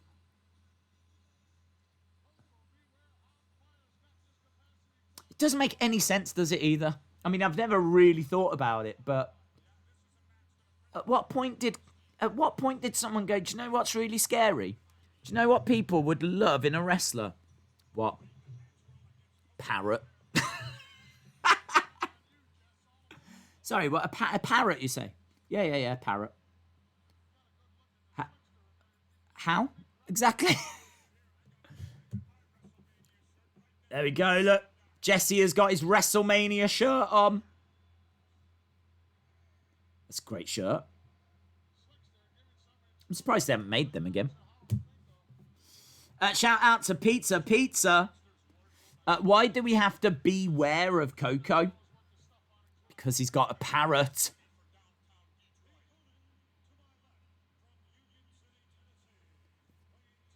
I don't know much about Butch Reed, to be honest. I don't think we're going to find anything out about Butch Reed that's going to shock me. Like when I looked into Uncle Elmer and discovered that Uncle Elmer was Kamala too. I'm still reeling. From that. He was known as Hacksaw Butch Reed at one point. Oh. He was in Mid-South Wrestling 83 to 86. And he was in WWF from 86 to 88. He was in Jim Crockett and the NWA till 92. And then he was on the independent circuit as well. And he was voted strongest wrestler in 1984. And also most unimproved in 1987. What an honor. Congratulations, you are the most unimproved wrestler. Thank you. You're too kind. So there we go. Butch Reed against Coco Beware. Coco Beware, of course, is in the WWE Hall of Fame. And whenever people talk about those that maybe don't deserve to go in, Coco's name is always one of the first to get brought up. So should we try and figure out, why is Coco in the Hall of Fame? Does he deserve to be in the Hall of Fame? Let's have a look.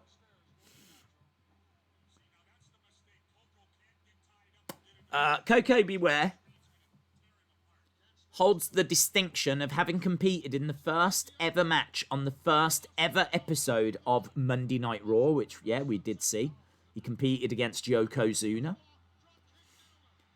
which is quite impressive if you think that was 1993, and here we are in 1987, you know? Birdman from 86 to 92, High Energy 92 to 93, Singles Competitor 93 to 94.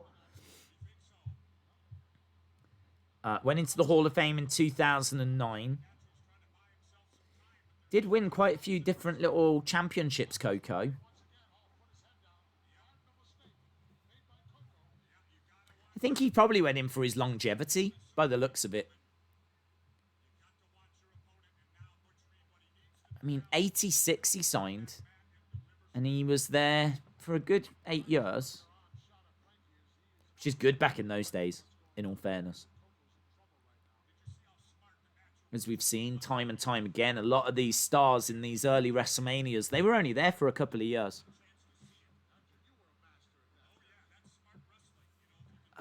He was a fan favorite. Didn't really achieve a great deal championship-wise, though. But certainly nothing in WWE. So, I don't know. The debate is going to keep raging, but certainly a very popular star. Even though Andre had more matches after this was the last time we saw him have a good match, says Jerry Smith. Big strikes, big right hands coming in by Coco Beware. We've got an hour and 20 left on this. The Kamala 2 thing was just too much. I agree.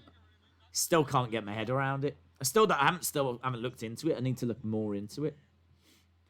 Days, in 10 years' time, would you ever go back and watch a pay-per-view from these days? They're quite boring now. Probably not, to be honest, but not because I think they're boring, but because I will already have watched them on the YouTube channel, you know? I mean, like, there's not really much point watching a show again if there's already a watch-along that exists. Butch Reed managing to get a quick victory. That's been the theme of the night. It was clean. He did grab a handful of tights, but on the cheating scale, I'd say grabbing a handful of tights is quite low. Slick from behind, using his cane. Oh, Tito's in? Where did Tito come from? Where are all these wrestlers keep coming from? Every match is booked the same. Short match, screwy finish, and then post-match attack. That's every match at WrestleMania 3. Tito is ripping the shirt off of the Slickster. What is he doing? Why is Butch Reed not helping? He is, look, he's still ripping at that shirt. Slickster not looking quite so slick here. Double teamwork. Butch Reed gets drop kicked out of the ring. Fun fact, even 10 years from now, Days will still be 21. Yeah, I actually don't think some of the shows this year are that bad. I think that the people will talk about WrestleMania 36 for a long, long time. Long, long time. Might be the only WrestleMania we ever see like that, that's inside the Performance Center, that has cinematic matches. The first WrestleMania to be across 2 days. That'll be a show that will be revisited so many times. Frankie could not care less. Look at Frankie. Frankie's like, not even watching the action. Having a look over here. Just having a little browse around. There we go. Tito, Frankie, Coco.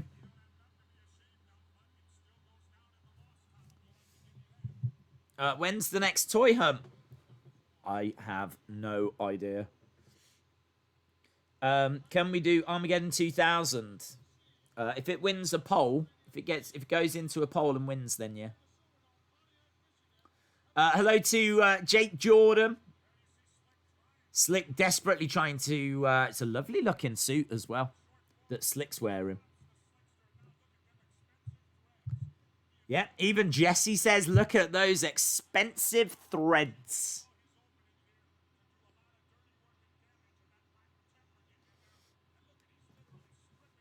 What do you think about Taker's retirement? I think he'll come back for one more. I don't think he'll go without the fans. I just don't think he will. I could be wrong. Right. We've still got some big match. Of course, we've still got Hulk and Andre. We've got Macho and Steamboat. Is that next? Is that next? Is it? This was voted the match of 1987 by PWI. This will be the first time I think we will have seen it. This is regarded as one of the greatest WWE matches ever. I'm not just saying that. Whenever anyone talks about the best WWE matches, Macho Man versus Ricky Steamboat always gets mentioned. Always gets mentioned. This is great.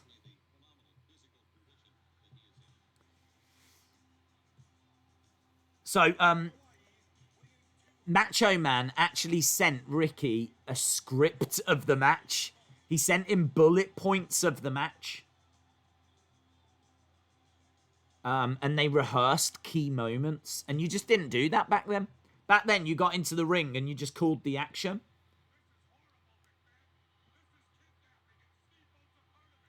George the Animal is carrying Miss Elizabeth away. George the Animal is carrying Miss Elizabeth. She's probably going to be a snack. Look.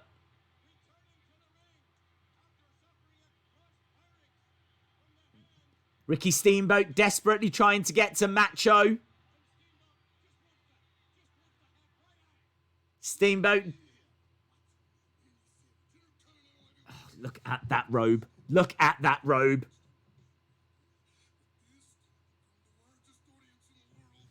Incredible.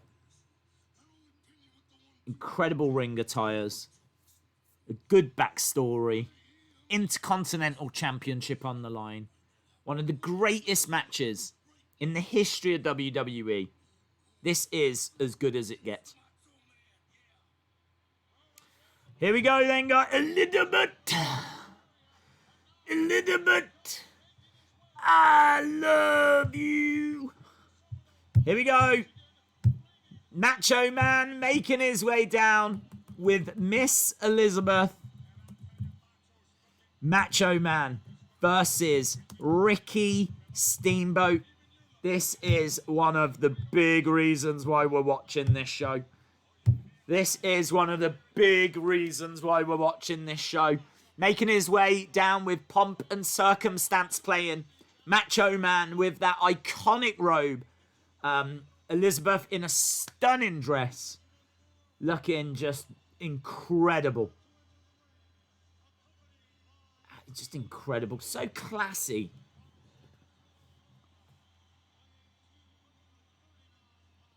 And Macho getting into the ring. Great belt as well. IC belt with the WWF logo in red. It's probably my favourite version of the IC title. Maybe my favourite Macho Man ring attire. Miss Elizabeth, one of my favourite managers. It's just everything, all the stars aligned, don't they, for this? Everything just... Oh, and here he is, look, Ricky. Ricky Steamboat.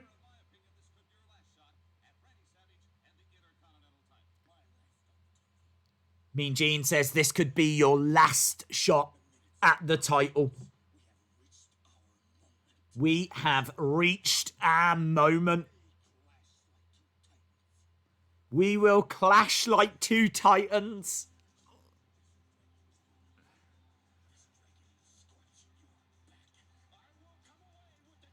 Here we go. Look how focused Ricky is.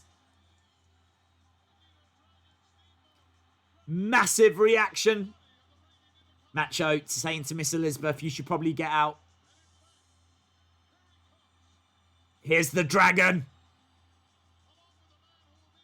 And George the Animal Steel is by his side.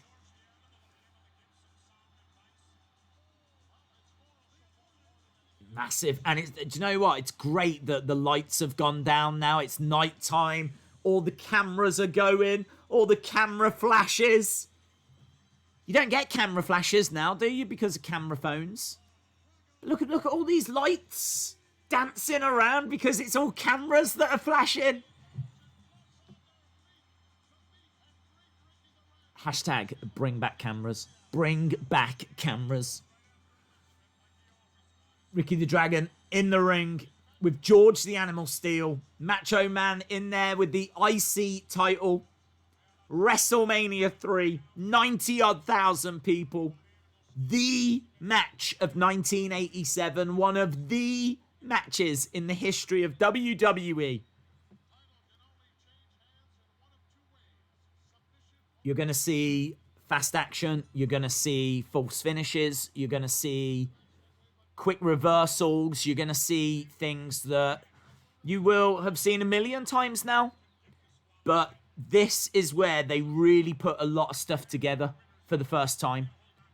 Elements in this match had been seen before, but putting all of it together, scripting it out like this, so historic. Here we go, the two of them locking up. Macho Man behind. Nice takedown by Ricky the Dragon. Both guys getting back up to their feet. Macho Man going to the outside, grabbing Miss Elizabeth, saying to her, no, I don't want you there. Come round here. It's nicer over here. Yeah, there we go. So she's over completely the other side, away from George the Animal. Right, here we go. Against the ropes goes Ricky. Nice. Arm drag. Slides underneath the legs. Another arm drag by Ricky the Dragon. Picks up the Macho Man. It's got him up in the air. Throws him down. Macho goes down. Rolls out the ring. That's an iconic moment. When he's got Macho Man held up like that. I've seen loads of those images. Ricky not giving him any time to wait, but Macho Man using that to gain the advantage as Ricky had gone out of the ring and chased him. Means that Macho Man now can take advantage. He's got Ricky on that top rope. Nice, and he's using that top rope well. Slings him back into the ring. Goes for a quick cover, but only gets a one. Grabbing the hair of Ricky the Dragon. Driving an elbow. Ricky into the corner. So, Macho Man now in control. And referee trying to break the two apart. He's really having a go at Macho here. Macho charging into the corner. Ricky the Dragon moves out the way. He's got the arm. Oh, nice. Picks up Macho. Working on the arm. He's going to the outside. He is draping it. Drops down. Using that top rope. They're using all of the ring. They're using the ring ropes as well. They've already been out the ring. In the ring. They've been all over the ringside area. Working on the arm again. Working on the shoulder. Macho back up to his feet. Ricky the Dragon forcing him back down. Working on that arm. Working on that shoulder. Back elbow by Macho Man. Ricky the Dragon goes down. Macho trying to buy himself a little bit of time. Selling that shoulder injury that's been worked on. Into the corner goes the Dragon. He goes up and over to the outside. So Ricky the Dragon is down on the outside. George the Animal Steel having a quick look. Seeing if he needs to go over and give some words of encouragement. But Macho going over to Elizabeth. And referee counting. Ricky getting back up, but Macho straight over. Yeah, trying to not let him back into the ring. I think referee's starting a new count again here, though. So Macho, a little frustrated by that, grabbing the hair of Ricky. He's got him draped over and drives an elbow into the chest. And Ricky there, you can see pain etched on his face. Referee saying a few words, telling Macho to stay back, but Macho, of course, going right over, kicking at the back of Ricky. Ricky slumping down to the outside. Just can't get going in this match at the moment. Macho Man not letting Ricky the Dragon back in. Miss Elizabeth looking concerned, as always. On the outside, Macho grabbing Ricky the Dragon.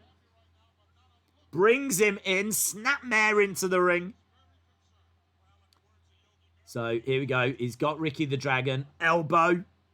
Ricky down to his knees. Tries to roll him over, going for a pin. He's going to need to do more than that as Ricky the Dragon gets his shoulder up. Drives a knee into the throat of Ricky the Dragon, but just a 2 count. It's going to take a bit more than that to put Ricky the Dragon away. Ricky the Dragon going over to the corner, blocking it, reversing it. Crowd like that. Macho Man face first into that turnbuckle. Ricky now can start firing some shots in. Big right hands coming in. Macho Man going up against the ropes. Tied in the ropes. Lovely chop. Macho Man tied in the ropes. And this means that Ricky can start unloading on the Macho. Referee is trying to free Macho Man. Hashtag free Macho Man. Kick to the midsection by the Macho Man. Ricky the Dragon going over to the other side. Macho Man grabbing Ricky. Trying to throw him against the ropes. Gets reversed. Macho Man grabbing Ricky. Throws him against the ropes. Crossbody by the Dragon. Goes for a pin, but a kick out by Macho. Lovely arm drag by Ricky the Dragon. Against the ropes. Shoulder charge. Going for a pin. Only gets a 2 against the ropes. Shoulder charge. Goes for the pin. Only gets a 2 against the ropes. Doesn't get the shoulder charge. Knee in the back of the head by the Macho Man. Ricky the Dragon stays on his feet. Such fast action. You got to remember, this is 1987. To see those kinds of sequences, skinning the cat. But Macho scouts it and clotheslines Ricky the Dragon to the outside. But that little sequence that you just saw there is a perfect example as to why this is held in such high regard. So, Ricky on the outside, George the Animal going round, trying to offer some support. Miss Elizabeth clinging onto that ring post. She's scared of everything. Knee into the back of Ricky the Dragon, who goes into the front row. Ricky the Dragon over the railing into the front row. Man, look at this. Imagine if you're in the crowd, you got Ricky the Dragon at your feet. George the Animal trying to help Ricky the Dragon over the railing, trying to help him back into the ring. He's scooping him up, George the Animal. Jesse says he should have been counted out by now. Here we go. George is literally... The ref's like, stop it! Stop it, George! Macho dumping Ricky out the ring. Macho desperately just trying to win this match via count out. But actually not here because he's going up top. He's going to look for a double axe handle. Connects. Ricky the Dragon goes down. And Macho going right back into the ring. Not a single second in this match has been wasted so far. Not a single second has been wasted. Everything has got a story to it. Even these moments where Ricky's on the outside. Macho constantly throwing Ricky out of the ring. But starting to feel a little confident here, Macho Man. Throws him back into the ring. Macho going up top. Double axe handle again. Connects again. Ricky the Dragon wobbly on his feet, but he's not off his feet. Macho against the ropes. Elbow strike. Ricky the Dragon goes down. Now Macho goes for the pin, but doesn't hook the leg. And that does allow Ricky the Dragon to kick out. Macho up over the top. Hanging Ricky the Dragon over that top rope. Andy hooked the leg. And Ricky still managing to kick out. Having to dig deep at this point. Inverted atomic drop going for the pin. Kick out again by Ricky the Dragon. Seeing all of these pins, like in this kind of quick succession, is not what you saw in 1987. Lovely suplex by Macho Man. Ricky the Dragon down. Macho going for the pin. Kick out again, but so late. So much effort that it took there for Ricky the Dragon to kick out. The Dragon now trying to fire back with some chops and strikes of his own, but Macho Man with a rake of the eyes. Here we go. Macho gut wrench. Gut wrench suplex by the Macho. 1, 2. Another kick out by Ricky the Dragon. Strike to the midsection by Ricky the Dragon. If you think about everywhere that Ricky the Dragon has been in this match, he's been in the front row. He's been outside the ring about 1,000,000 times. He lands on his feet here, though. Some nice chops and strikes by Ricky the Dragon. Macho Man, oh, well scouted. Ricky put his head down but got kicked in the head by Macho. Big back body drop. Out of the ring goes the Macho Man. That's a big moment. Big moment in this match. Big moment. The tide swinging now. Ricky the Dragon just getting a moment where he manages to get the better of the Macho Man. Macho Man going out of the ring. Ricky the Dragon stepping out of the ring, grabbing Macho, smacking him face first into the edge of the ring, the hardest part of the ring. We all know that to be true. Up top goes Ricky. Macho, little bit stunned. Ricky with a big chop off the top. Macho goes down. 1, 2, foot on the rope. Foot on the rope. The crowd thinks he's done it, look. The crowd are celebrating. But Macho had his foot on the rope. Big strike by Ricky. 2. Kick out again by the Macho. Ricky comes crashing down on Macho. Big chops by Ricky. Crowd were on their feet there thinking that Ricky had done it. But the Macho had got his foot on that bottom rope. Big strike. Macho Man spills to the outside. George the Animal Steel watching on, not getting involved. Macho Man going round to the other side. Ricky the Dragon jumping out of the ring. Macho rolls into the ring. Shoulder charge into the midsection. Up over the top. Nice. Trying to get Macho Man down. The crowd willing it. It happens. 2. Macho managing to get out of that pin and attempt. Swing and a miss by the Macho. Little roll up by Ricky. Just another 2. How many pins have they tried? Takes the legs away. Roll over. 1, 2. Kick out again by the Macho Man. Ricky the Dragon grabbing Macho Man. Small package. Small package. 2. Just another 2 count.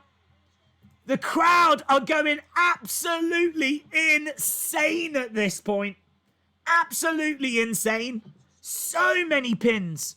Into the corner. Slingshot goes the Macho Man. He's slumped in the corner. The crowd are willing Ricky to do it. 1, 2. And Macho managing to survive one more time. Against the ropes goes the Macho Man. Ricky the Dragon rolling him up. 2. No, reverse Macho. 2. Kick out by Ricky the Dragon.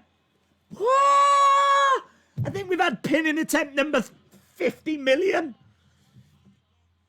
Absolute scenes in this match. Both of these guys desperately trying to win. Ricky goes shoulder first into that ring post. Macho Man trying to get back up to his feet, trying to get the advantage. Grabbing Ricky the Dragon Steamboat by the tights. Ricky just went shoulder first into that ring post. Macho Man has got him by the arm, but Ricky reverses. Macho reverses into the ref. Referee goes down. Referee goes down. Ricky against the ropes. Clothesline. Ricky is down. Macho Man. Look at this. The ref is down. Ricky is down. Macho going over to the corner. Monica King says, this is iconic. Shout out to you, my friend. Macho up top. Hits the elbow. Macho hits the elbow. 1, 2, 3, 4, 5, 6. There's no one to count it. The referee is down. Macho hitting his finishing move. Hits that elbow. Ricky the Dragon has not moved. Macho could have won this match 20 times over at this point. He's trying to get the ring bell.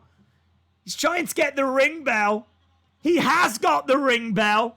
Obviously a callback to what we saw in the build, and George the Animal's not going to let that happen.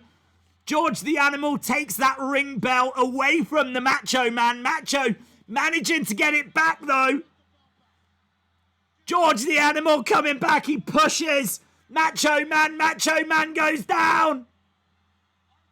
Referee starting to get back up to his feet. We're going back to the action here. This match has been absolutely back and forth. Scoop slam. Small package. 2, 3. And Ricky wins it.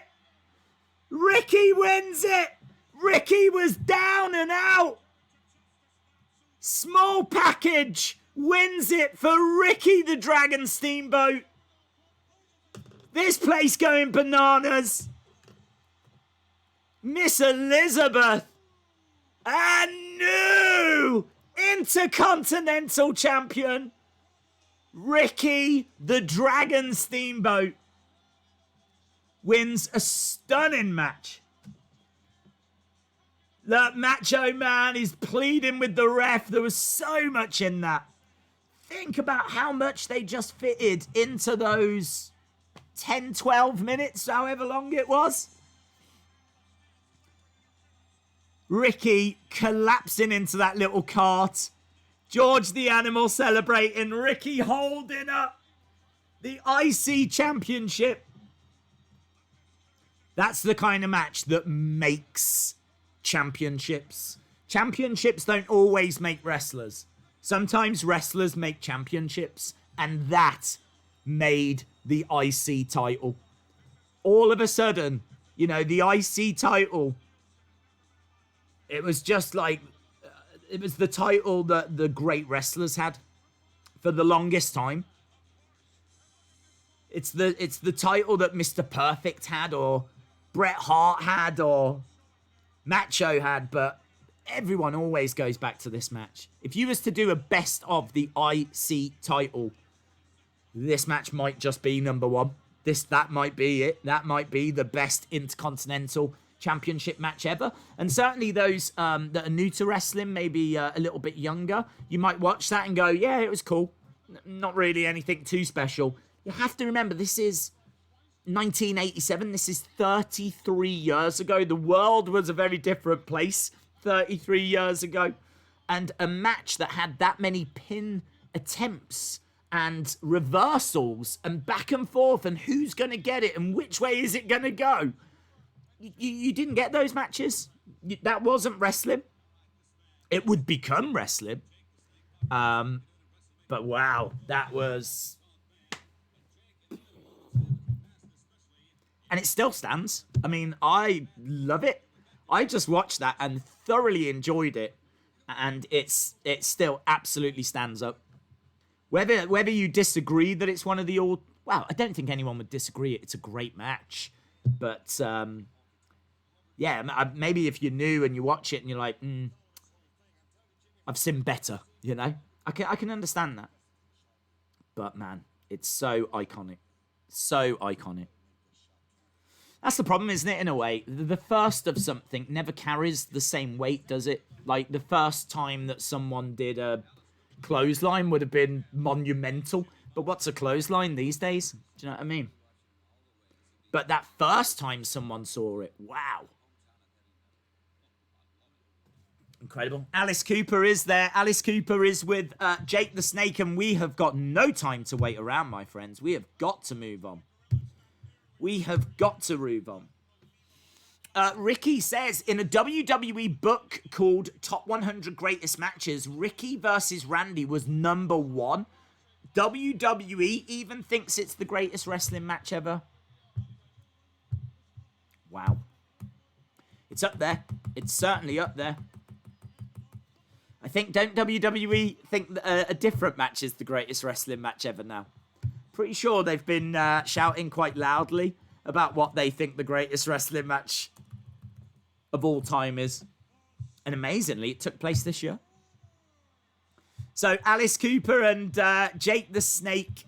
So, that match that we just saw was match number 9. This is match number 10. I can tell you there's only 12 matches, so we are sneaking our way towards the end. Right. Honky Tonk Man. Honky Tonk Man versus Jake the Snake.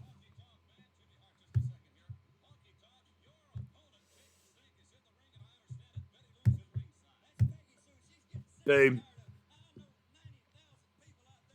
Look at Honky Tonk Man in his attire. They're stunning. Edge versus Randy. Kristen says that was awesome. Do you think there are any dream matches left in wrestling? Oh, tons. There's tons of dream matches. There'll always be dream matches.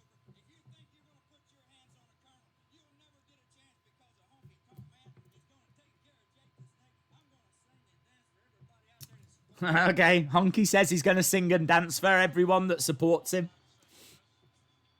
Which I think literally is just Jimmy Hart. So this is going to be tough for these two to have to follow that.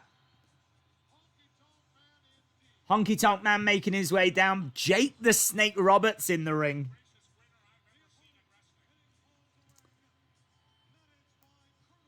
As we said, Alice Cooper in the corner of Jake the Snake. I love Honky Tonk Man. I met Honky Tonk Man. Got a picture of me and Honky Tonk Man.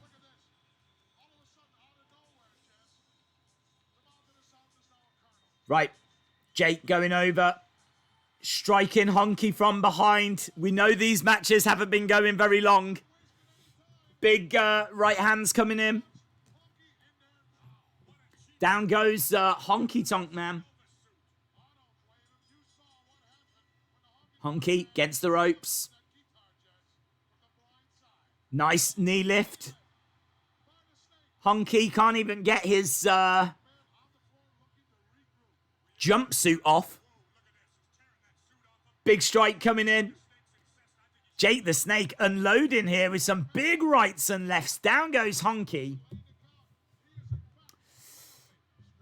Many more dream matches like CM Punk and Rollins, says David P85. I agree. Kristen says this is an awesome WrestleMania. I think it's been very good, yes. I think it's been full of matches. They haven't outstayed their welcome. I suppose the only criticism that you would have is that a lot of the finishes are the same, in the sense of someone wins, then there's a brawl after. You know, there's been quite a bit of cheating, people running into the ring after, and just seems to have been the flavour of the day. Big right hand by Jake the Snake, Honky Tonk Man. Iconic ring attire by Honky. I don't like Jake's attire as much. It's just black with like a silver snake. His attire that we saw, was it at WrestleMania 2? I thought that was a lot cooler.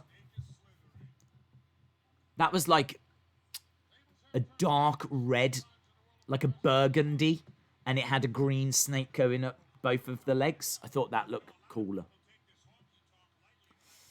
It's going to be hard to follow Steamboat and Savage. James Chadwick says King of the Ringers won. Wow, that'll be good, because that is Undertaker Mankind. So there we go. We're going to be watching another iconic match this Sunday. Undertaker versus Mankind. And look at the bag moving. There's something about not seeing the snake that's even scarier, isn't it? There's something about a bag moving on its own that's like really creepy. Like, I feel all right when I see the snake, but the bag moving like that, I think, is a lot scarier. Strike to the midsection by Jake. We're on the outside. Ooh. Jake going into that steel post. Jake has slumped down. He's on the railings. Honky Tonk Man celebrating in the ring. Alice Cooper. I mean, how doesn't it just make so much sense having Alice Cooper with Jake the Snake? Like, those two together are just absolutely perfect. They're so meant for each other. They should get married. Alice Cooper and Jake the Snake. It's absolutely the match made in heaven. Honky Tonk Man going over. Look at the look of disgust on the face of Alice Cooper. Honky knee strike to Jake. Jake goes collapsing down against the railings again. He's properly slumped. Properly slumped against the railings.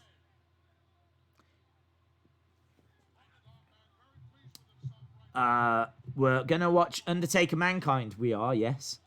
Have Okada and Naito ever faced? They faced this year at Wrestle Kingdom. Absolutely huge. Honky has got Jake in the ring, scoops him up, slams him down. Honky, middle rope, forearm, driving it into the head of Jake the Snake. And look, you can see this match so much slower. And this is more like what wrestling was like. Compare what you've just seen to this now. Kick by Honky Tonk. And again, we've got just over 45 minutes left, that's all. Just over 45 minutes left of this show. LSW says, I'm happy that Total Divas lost. Dream Team, says Monica. Here we go. Honky has got Jake. Jake against the ropes. Back elbow. Down goes Jake.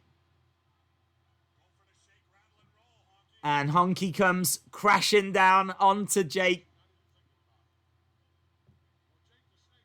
So, very slow. The pace of this, very slow. Jake has been outside, slumped against the railings quite a few times. But as I said, shake, rattle, and roll being called for, but reversed by Jake. Big back body drop. Jake goes over to the corner. Honky attacking Jake from behind. Climbing up. Right hands, firing those right hands. Here we go. Jake has got Honky. Inverted atomic drop. Inverted atomic drop by Jake the Snake. Honky up onto his feet. Honky with a double axe handle going over as Jake got it scouted. He has kicked to the midsection. Big right hand. Another double axe handle, but Jake keeps firing. Shots in and strikes in. Really great strikes, actually. And look, Honky pleading. Pleading. He's got his hands up. He's like, no. He did. He did manage to stop him for a second. Honky against the ropes. Up. Back drop.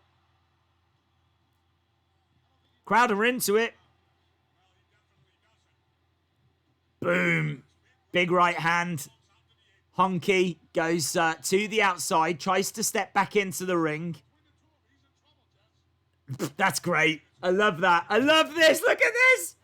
Honky is on the ropes and he keeps bouncing out, coming back in.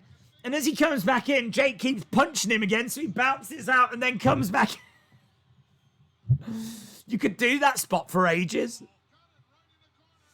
In the corner, look, Jimmy Hart getting involved.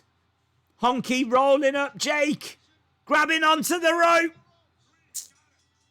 Another quickish match. Another cheating finish. Outside interference.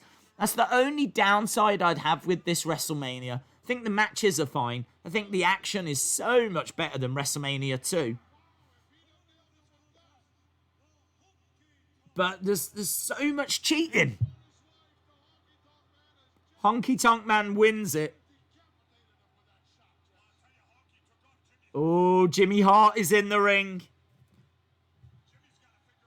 Jimmy Hart needs to figure out a way to go, and Alice Cooper's coming. We're going to get Jimmy Hart against Alice Cooper. Oh, look, they're going. Ah! Oh, he's put on a full Nelson, though. Of course he has. And Alice Cooper's going over, grabbing the bag. Look at Jimmy Hart. Jimmy Hart legit was scared of snakes, by the way. Jimmy Hart, definitely afraid of snakes. Look at Alice Cooper. Oh, look, Jimmy screaming, kicking out. Look at Jimmy. Oh! Oh, look how bad this is. He's got Jake the Snake putting a full Nelson on him. Look.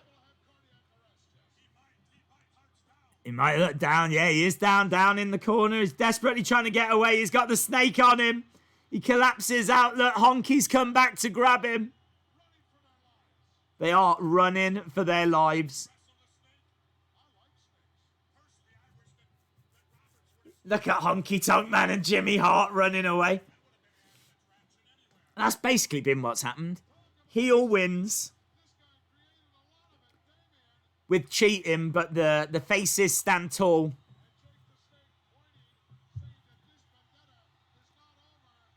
Alice Cooper. Jake the Snake. Alice Cooper looks really thin. Alice Cooper looks like what I would look like if I was in the ring.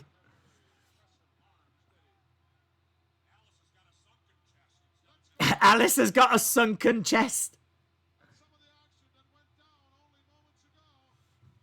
Dave's breaking news. WWE has bought Evolve. Oh, very cool. Yeah, Honky grabbing hold of that top rope. Alice always had big boa constrictors in his shows in the 70s and 80s, and even sometimes now. Oh, yeah, well, he's certainly not afraid, is he? Look at that snake. Incredible. It's a happening, people. WrestleMania 3 is a happening.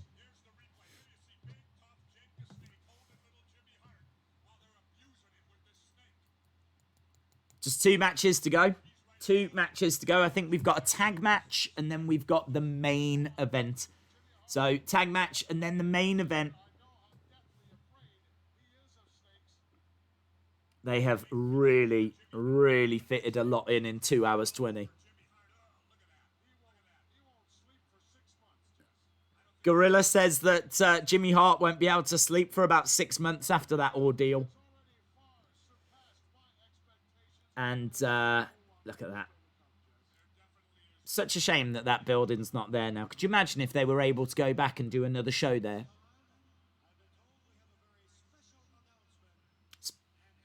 Special announcement. Mean Gene! Mean Gene is going to be making a special announcement. Here's Mean Gene.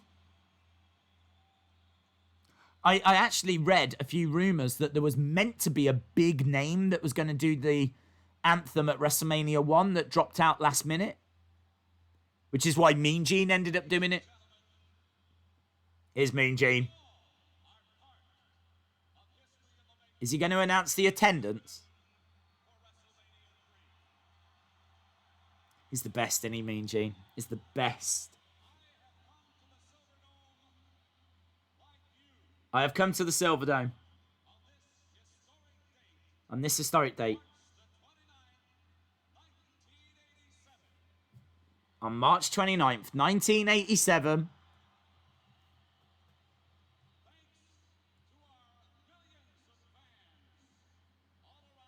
Thanks to our millions of fans. And a special thanks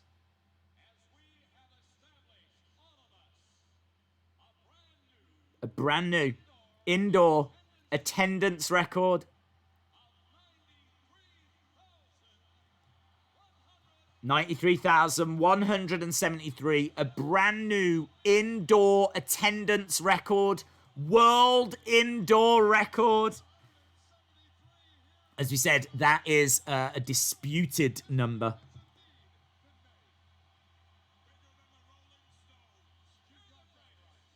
Look at this.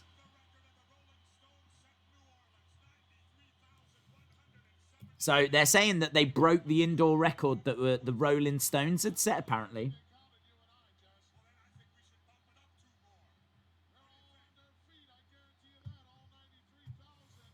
So there we go. Mean Gene making the announcement that there's a new indoor attendance record. The Detroit Lions had built a new stadium, so the use for it was pointless, says David. Great knowledge. I know the roof was in a bad way, and it was going to cost a lot to repair. It just fallen into disrepair. Such a shame.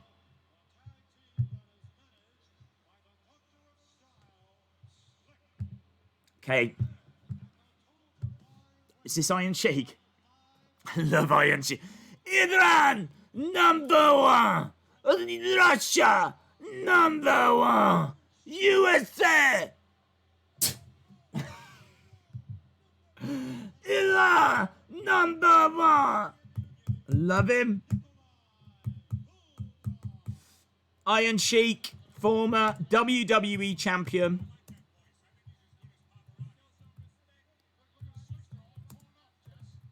Nikolai Volkov. Doctor of Style.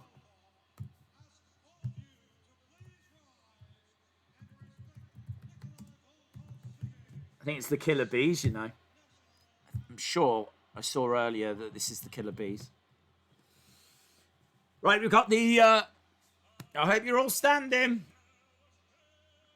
This one in the morning. I don't know how it goes. Hacksaw! Is that Hacksaw? Oh! Hacksaw's come running down. Oh, there will be no singing of the Russian national anthem at WrestleMania 3.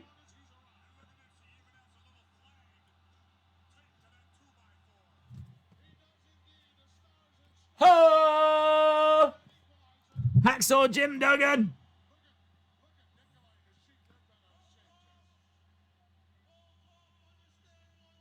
Volkov, understand one thing.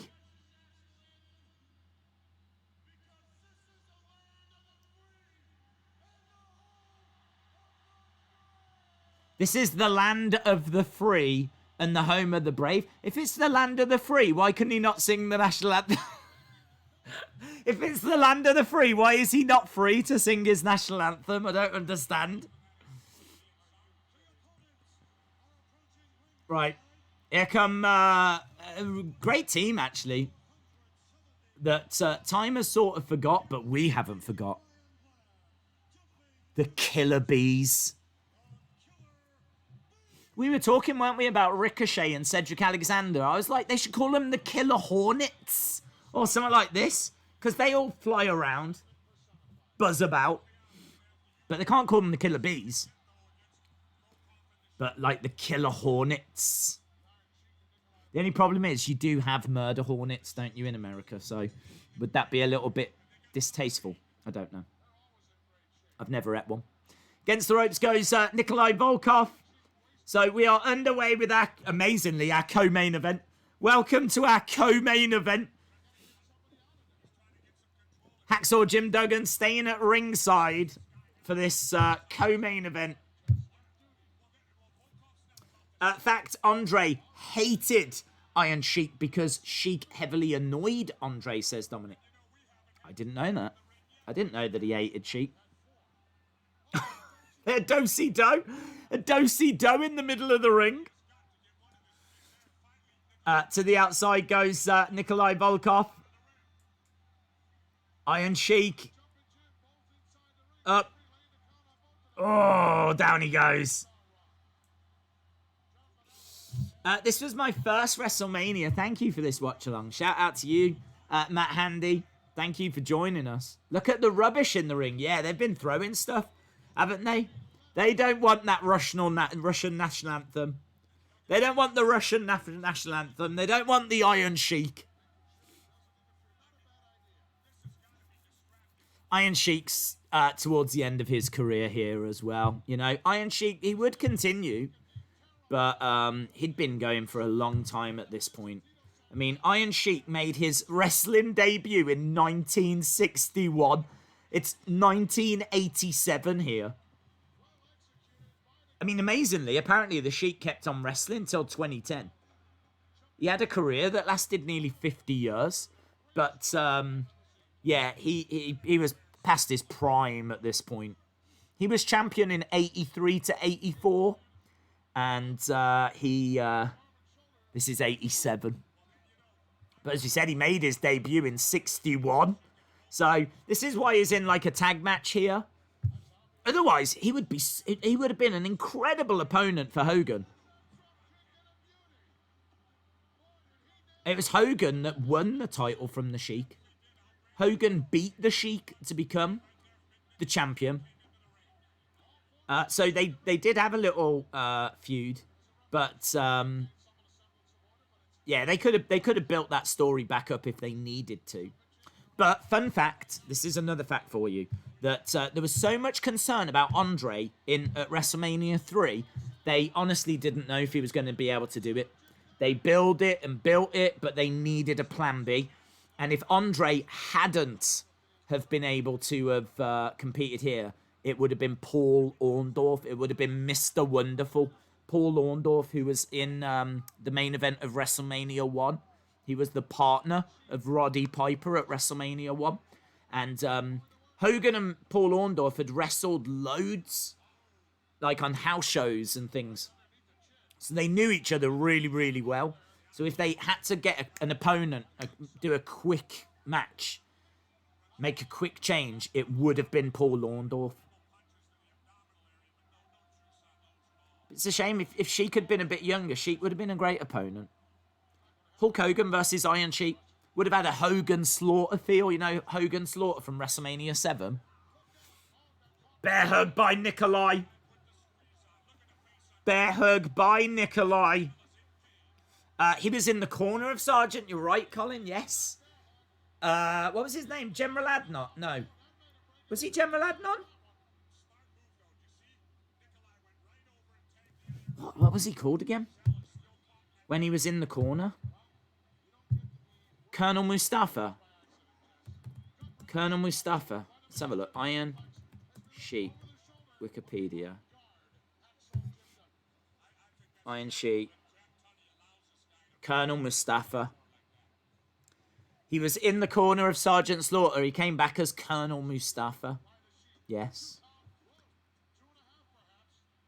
Yeah. Such a shame. Sergeant Slaughter had with him General Adnan and Colonel Mustafa. Who was General Adnan? General Adnan was from Iraq. Wow.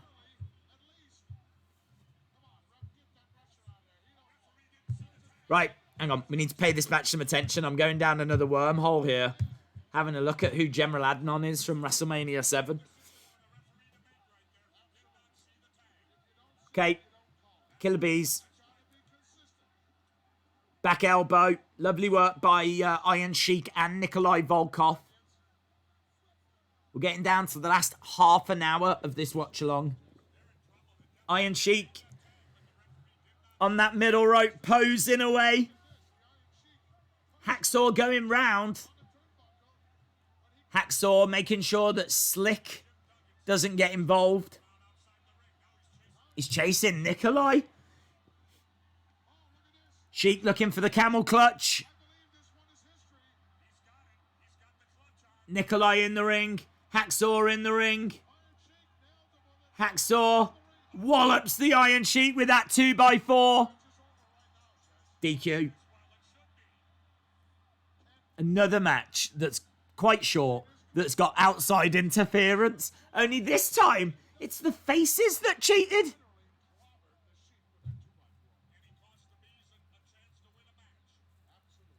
Well, there we go. Not the smartest from Hacksaw. Too much outside interference at WrestleMania 3.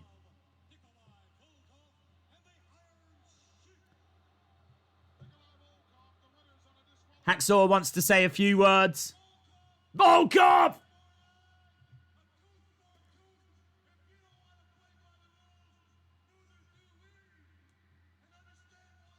If you don't want to play by the rules, neither do we.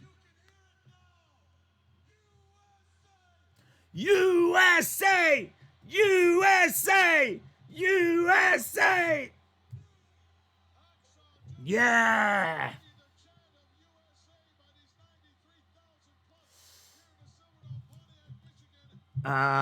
Gemma managed and wrestled in AWA. Do you know my AWA knowledge is not what it should be. It's not what it should be. Chalmers says repetitive booking. I've got the proper network and I'll catch up just for the main event. Well, that is exactly what we've got left. With just under half an hour to go. One match remaining. Arguably the most iconic match in the history of wrestling. I certainly regard it as the match. What is the match? What do you think the match? What is the match? If someone said, what is the match? I would say Hogan Andre. I would also say Gotch against Hackenschmidt from like the early 1900s. Because that was to establish who was the world champion. So, Frank Gotch against George Hackenschmidt was incredible, huge.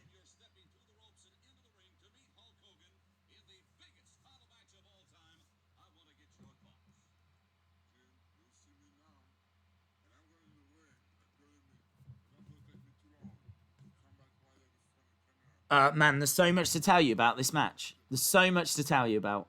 They made a belt for Andre, and it's called the Andre 87. So, the Andre 87 belt is this... I'll try and find it, actually. It's a big belt that was made for Andre, and apparently the winner was going to get it. Whoever won, they would have had this new belt. But it was never seen again. Not on WWE TV, anyway. Let me find that Andre 87. Here it is.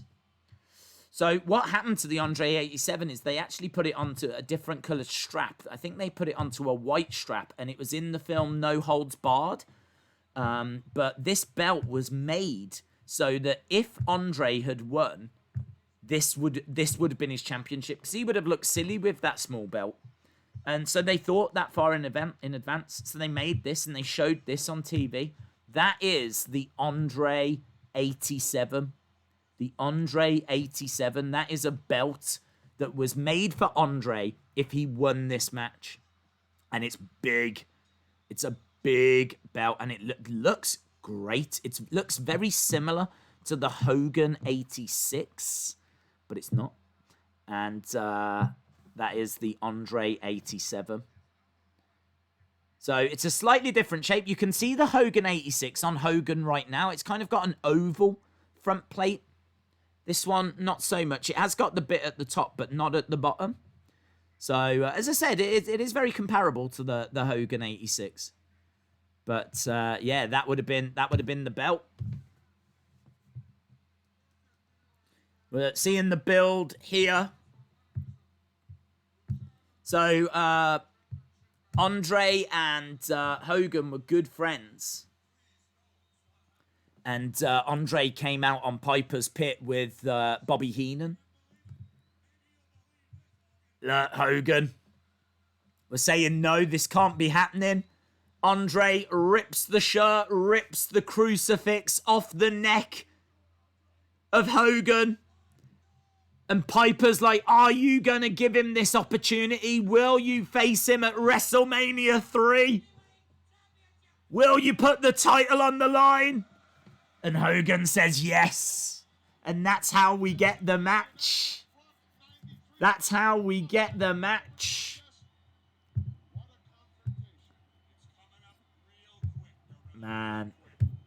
And did you know as well, the night before this match, or I don't even know if it was the night before, but it was before this match, Andre the Giant allegedly drinks 14 bottles of wine. 14 bottles of wine. I don't know if it was the day of or the night before, but he had drunk 14 bottles of wine. Andre the Giant versus Hulk Hogan. The day the whole earth will shake.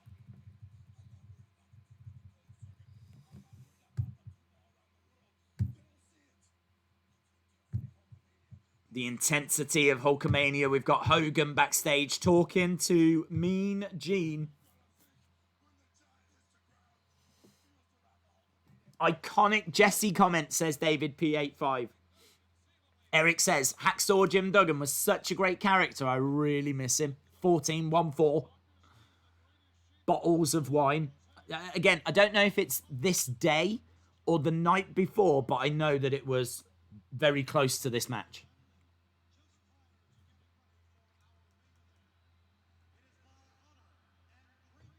Andre's drinking stories are legendary, says James Chadwick. Over 100 beers also, says David P85. Vape Ross Vape says, for Andre, that was nothing. Here comes Bob Uecker.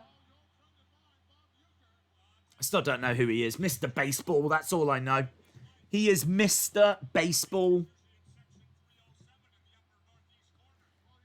People are still throwing stuff, though.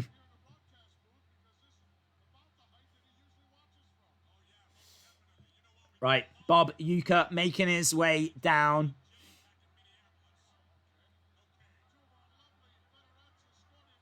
What are they called? Federettes or featherettes? Are they featherettes? Because this is the Federation, World Wrestling Federation. Are they featherettes? All night I thought they've said featherettes. What are they called? WrestleMania 3. Featherettes. Are they featherettes? Featherettes. Who's this lady?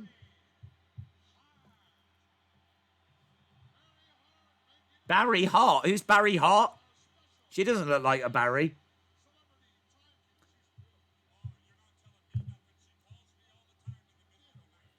Right, well, this lady's on her way down. Mary Hart. Mary Hart on her way down.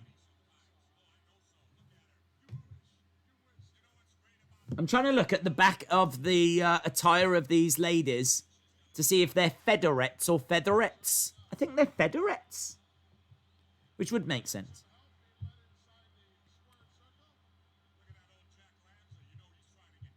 Okay, so Barry is in the ring now. Barry Hart is in there.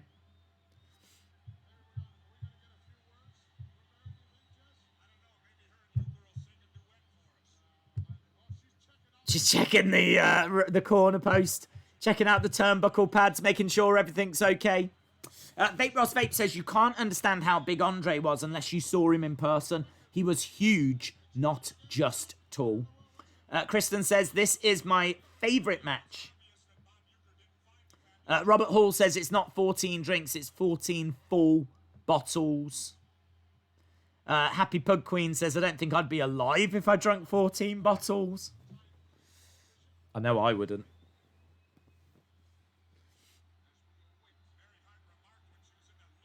He loved wine, though. I know that about him.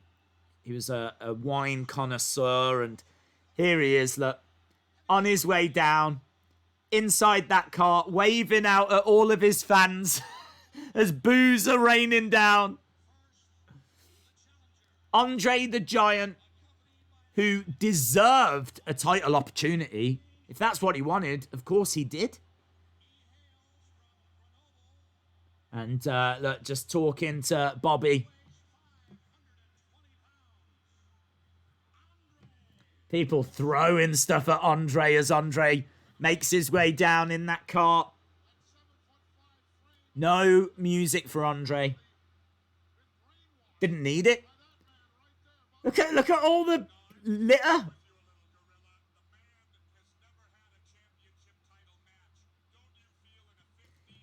Jesse says the man has never had a title match. Don't you think he deserves one?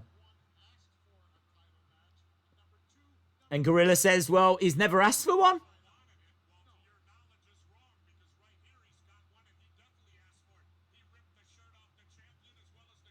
Here we go. Andre in the ring, towering over Bobby, towering over the Fink. Andre, look at that graphic. Just everything about this is amazing. Andre the Giant, WWF logo. Just dwarf him. Everyone in that ring. And the crowd patiently waiting. And now, his opponent from Venice Beach, California. Here we go. Here's the music. The World Wrestling Federation Heavyweight Champion, Hulk Hogan, walking out with the Hogan 86. My friends. No little carts for him. Just gesturing out, finger pointing around.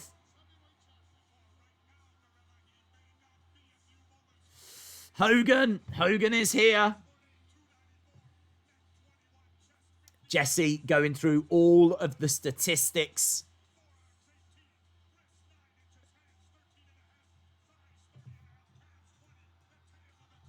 The tail of the tape.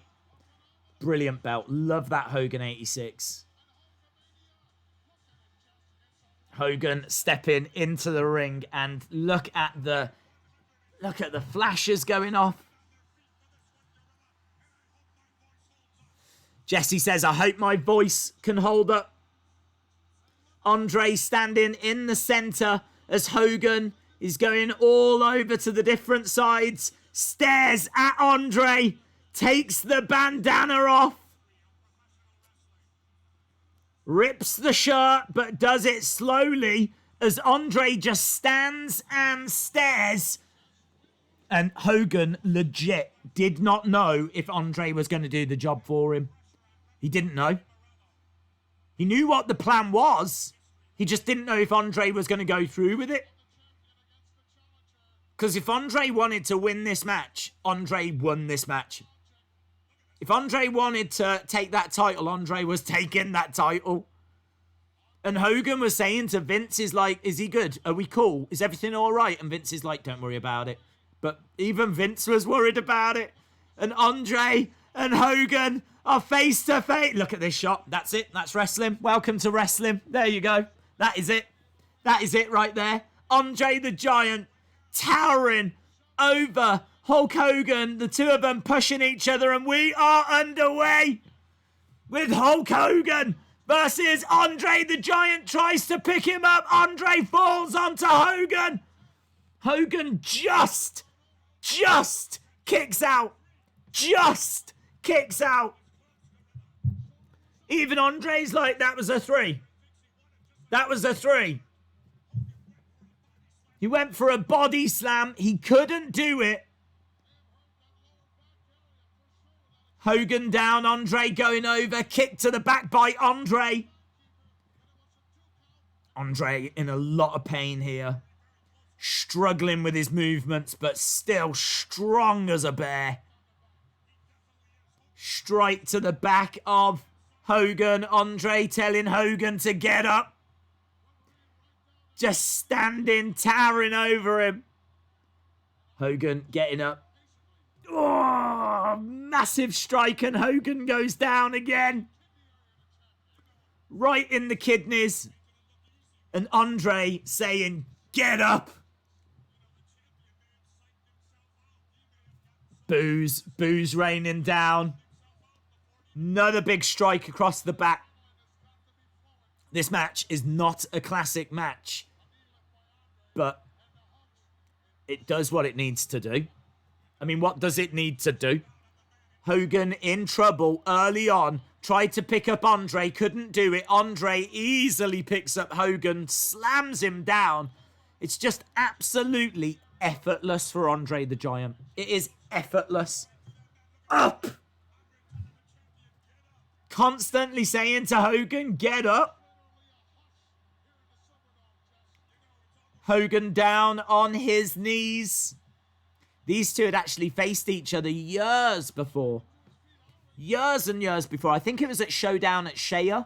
And Andre victorious. Andre walking over Hogan. Bobby Heenan in the corner. Loving what he's seeing so far. And again, Andre saying to Hogan, get up. Hogan just down. Hogan just can't get his breath. He can't get himself going. He's already having to dig deep. Jesse says, I have never seen Hogan like this. I have never seen Hogan crawling on the mat. This is Hulkamania's biggest test. Against the ropes. Into the corner goes Hogan. Andre just standing there. Slowly walking over. Grabbing Hogan. Looking to hurl him into the other corner, and he does. Hogan going into the other corner. This is your champion, Andre says. This is your champion. Here we go, Andre. Choking Hogan. Shoulder charge by Andre, and again. Just squeezing the air. I mean, you can't put into words what it must be like to have Andre doing that to you. Imagine not being able to breathe. I mean, you just can't breathe. He is squeezing the air out of your lungs. You cannot get your breath. Headbutt, massive headbutt by Andre. Andre could really mess people up. Could really mess people up. Andre was known to knock people out in the ring. Choking out Hogan. Headbutt. Down goes Hogan. Hogan trying to get out the way. Hogan trying to hulk up a little bit here. He's trying to get himself round. Big right hand coming in by Hogan. And again, Hogan going against the ropes. Another big strike. Andre wobbling a little bit. Hogan again. Forearm smash. Andre staggers back. Big chop. Another big strike. One more. He is trying to give everything that he's got. Face first into the corner. Goes Andre the Giant, getting his face smashed into that top turnbuckle repeatedly. There we go, look, Andre. Little bit dazed, but still on his feet. Hogan against the ropes. Big boot. Hogan goes down.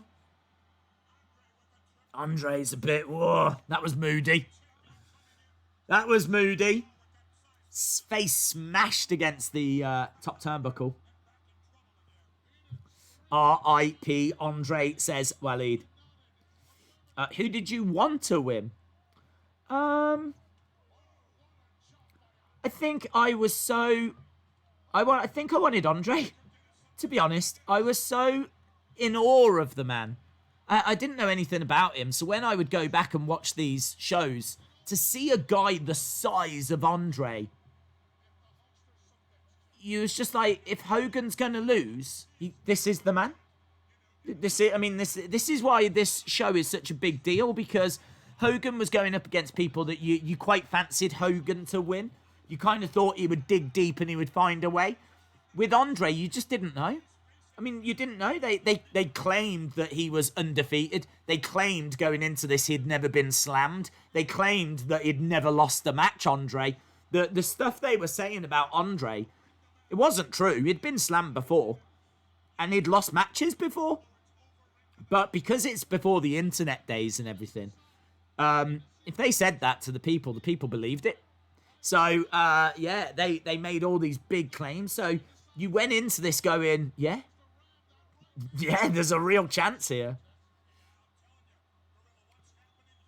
Andre squeezing the air out of Hogan. As we said, massive bear hug here by Andre. Squeezing the life out of Hogan. The most iconic match for me, this. Squeezing the air, the two of them in the middle. Look, Hogan reaching out to the fans. He's calling for their support. This is exactly what wrestling is. Us as fans, as spectators, feeling that we can have that influence. Feeling like we can give that energy. That we can help our guy dig deeper. And that's exactly what the fans there are trying to do. They're trying to help Hogan. Hogan fading. Hogan fading against Andre. His arm dangling. Ref, check in. Is that the second time? One more and it'll be done. It's got to be 3. Here we go. Hogan keeps it up. And look, they don't do that anymore, do they? They don't check the arm anymore like that. They are so good. So good when they used to check the arm. Hogan digging deep. Using that energy. Finding a way. Right hand's coming into Andre. Andre had been squeezing the life.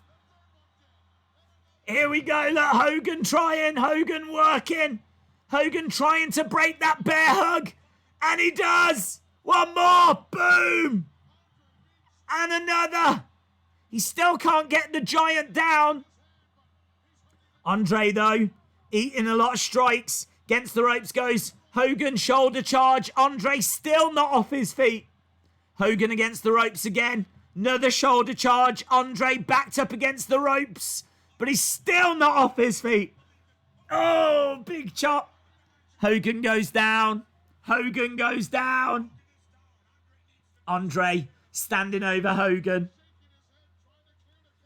You can see how hard Hogan's having to work compared to how hard Andre's working. Hogan is having to dig so deep, do so much, and get such little result. Whereas Andre does like one punch. And, you know what I mean? Hogan's flying all over the place. One kick and Hogan's just gone out the ring. Andre out the ring now. Headbutt by Andre. Hogan moves and Andre headbutts the ring post. Hogan on his hands and knees. Looking under the ring. He's actually pulling up. He's pulling up the ring mat. He's pulling up the ring mat. He's got Andre. He's going to look to try and plant Andre somehow onto that concrete floor. He's not going to be able to do it. He's not going to be able to do it. Look, Andre looks like he's going to reverse it into a backdrop. Hogan goes onto that concrete floor, but doesn't go onto it hard.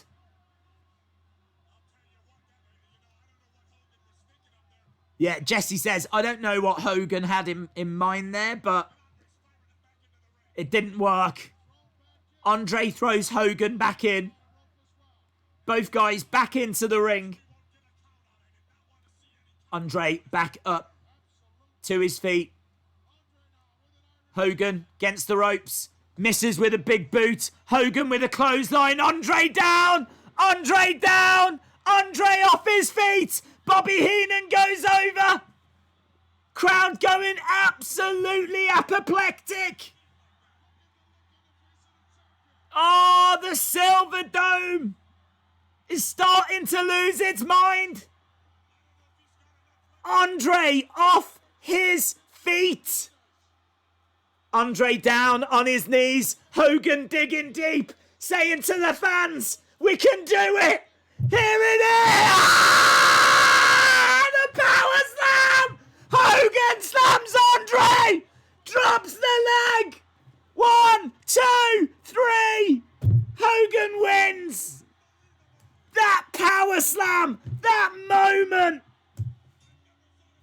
Oh! The big body slam by Hulk Hogan!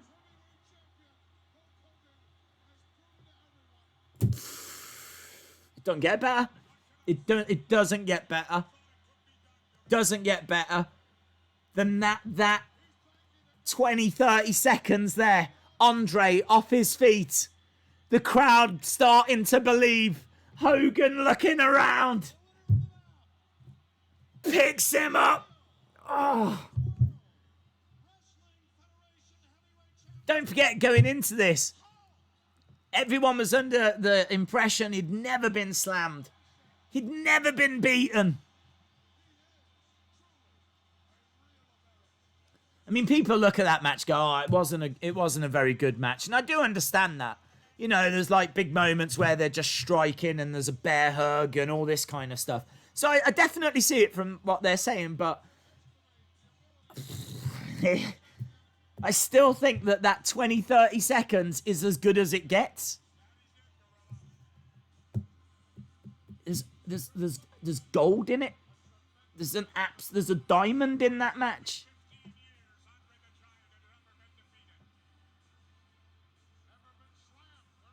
Here we go. Look, Andre getting into that cart with Bobby. Hogan became God after this match to the world. LSW says, what a moment.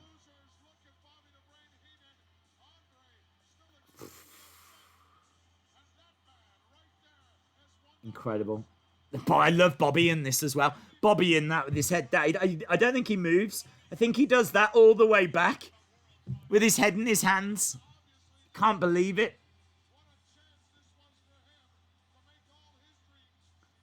Hulkamania lives. Everyone on their feet. Huge event. Absolutely huge. I think it was like nearly 500,000 people that got this on pay-per-view. Probably around about the same that watched it on closed circuit TV. I think combined with closed circuit and pay-per-view, there wouldn't be a bigger WrestleMania until 17.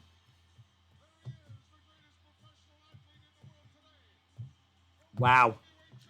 Wowzers. You just don't get moments like this anymore, says David. It's really hard to get a babyface, though, that people are so behind. Do you know what I mean?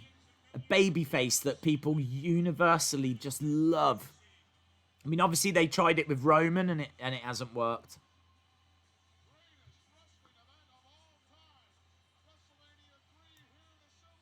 They haven't got anyone. I mean, Braun doesn't have that kind of affection, and Drew doesn't have that kind of affection. That's one of their big problems. Where's that big, universally loved babyface?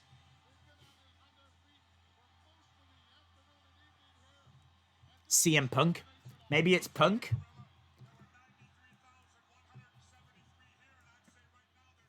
I tell you, if they brought Punk back, CM Punk back, and it was billed as one match, he was going to do one match, and he was very vocal that he wanted to take the title and be done. And it was kind of a bit of a repeat of Money in the Bank, you know? He wants to go. He wants to win this one match. Build up like a big monster. Maybe, I don't know if Brock would be good enough. Brock would be... I mean, CM Punk versus Brock. And you've got Vince in Brock's corner. Maybe something like that, you know? I mean, it might be a bit too similar to what we saw at Money in the Bank, but I'm just trying to think CM Punk's probably the closest I can think to like a universally loved babyface. I really would struggle to think of anything that could get close to this. Hogan still celebrating, hands in the air. So good. So good. How long? I don't even know how long we got left. I think we've got a few minutes left. I don't know how they use the end of this time, actually. Does Hogan have like a little post fight interview or something. We've still got a couple of moments. Hey, look at that. I never knew that. That ring cart actually is lifted up. Look.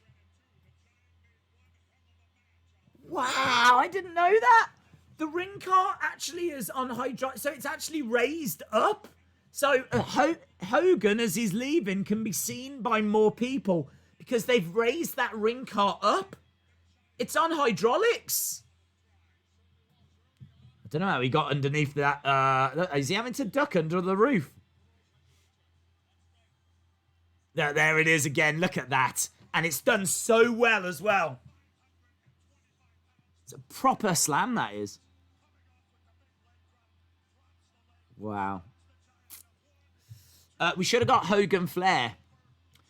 Well, I mean, Hogan Flair, apparently they were running that match at house shows in the build to WrestleMania 8 because WrestleMania 8 was going to be Hogan Flair. And so they did it at house shows in the build to WrestleMania 8. No one cared. It did not land. People just weren't buying into it. I don't know why. I haven't seen any footage of the actual matches. For the life of me, have got no idea why that didn't work or why the crowd weren't into it. But they saw the reaction to the house show matches of Hogan Flair and they were like, we can't do that at Mania. They could make Montez Ford a Cena Hogan-like character, says Vape Ross Vape. Jesse talking about Ricky the Dragon. What an incredible match that was. Easily match of the night.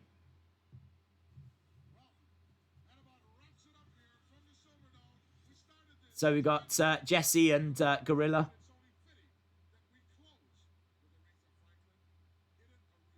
We're going to close with Aretha Franklin.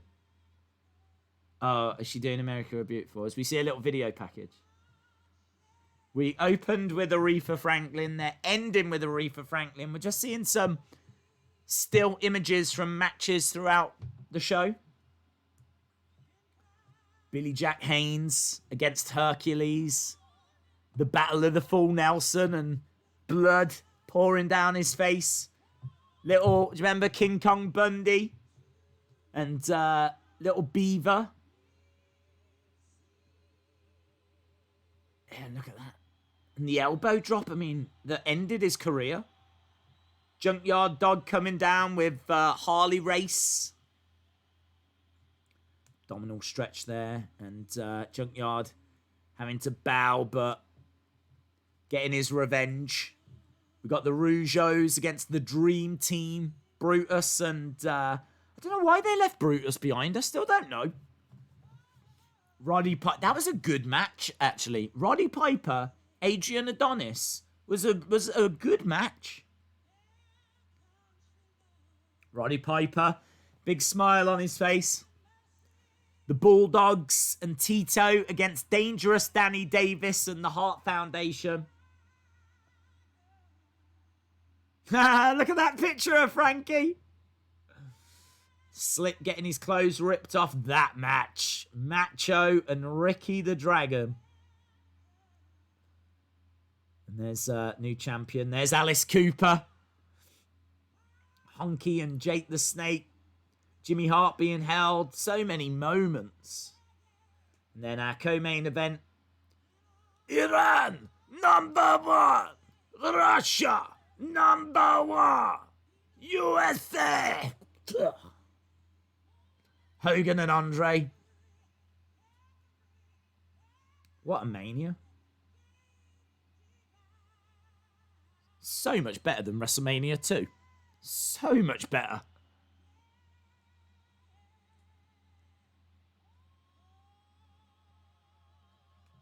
I think if this pay-per-view doesn't get a 10 out of 10, well, what pay-per-view ever will, says William Hensey.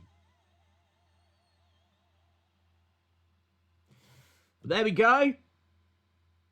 WrestleMania 3 is done, my friends. I hope you enjoyed it. I did. I loved it. Loved it. Get your scores in for WrestleMania 3. What did you think? What would you score it? WrestleMania 3. It is regarded as one of the better WrestleManias. It's not regarded as the best. People regard it 17 as the best. 3 always gets a mention, so it's always up there. I do think, for me, there's a few issues with it. I do think that, I also think it's got the most iconic moment in the history of wrestling in it. You always look for an OMG moment, and I don't know if there's a bigger OMG moment than Hogan slamming Andre, beating Andre. It just shot him to the moon. So, that was incredible. But a lot of the undercard, it was just like very cheating, and then the babyface after would get some revenge, and it was kind of rinse and repeat, kind of, very much so. So, £10 podcast gives it a 9. Jerry gives it a 9. Texas Ranger 18 gives it a 4. A day's rating, says Ricky KV. Please react to the 92 ladder match. Bret Hart versus Shawn Michaels. Wrestling Days fan gives it an 8. Happy Pug Queen gives it an 8. WF 2008 gives it a 9. John gives it a 7.5. William Hensey with a 10. Jason McCaskill gives it a 1008. I saw another 10 out of 10 there by Quinton. Chris gives it a 9. Sonny Wolf gives it a 10. I didn't see Flair as a world champion in comparison to Hogan as a champion, says Heather. It's interesting. Denal gives it a 10. Dominic gives it a 9.6. Days rate him. Monica King says WWE could do so much better in having universally loved babyfaces if they cared for it. The only thing that matters is that the brand continues. LSW gives it an 8.5. Sean Reset 9.1. Texas Rangers fan 18 says great stream, shout out to you. Sonny Wolf gives it a 10, says thank you. Monica with a 9. 10, it was a great memory, says Vape Ross Vape. Yeah. Let's go. This is a tough one for me because, honestly, Macho Ricky, I think, is one of the best matches ever. I think that Hogan Andre has for me got the biggest moment in wrestling, that slam. The fact that he knocks him down and he's looking at the crowd and the crowd are willing him to do it, and you don't have to wait that long. It's not as if Andre starts fighting back or anything, it's the build, it's so perfect. So perfect. It's just like this absolute little diamond. That 20-30 seconds is just it's stunning. So you look at that and you go, well, yeah, this is that. You're talking about some of the best moments ever. But then, there are parts of the undercard that do let it down a little bit with the booking. It's the booking. It's not even the matchups are fine, and the talent is good, and there's some really good matches. That we were joking about the Can-Am connection in the first match, taking on Morocco and who were they facing? Morocco and was it Paul Orndorff in the first match? And but that match, it was so well paced, so fast, and I really like Roddy Piper and Adrian Adonis as well. I thought that was a really good match. I'm gonna refrain from losing my mind. I'm not gonna give it the 10. I'm gonna settle on a 9. I think it's one of the biggest, one of the best WrestleManias.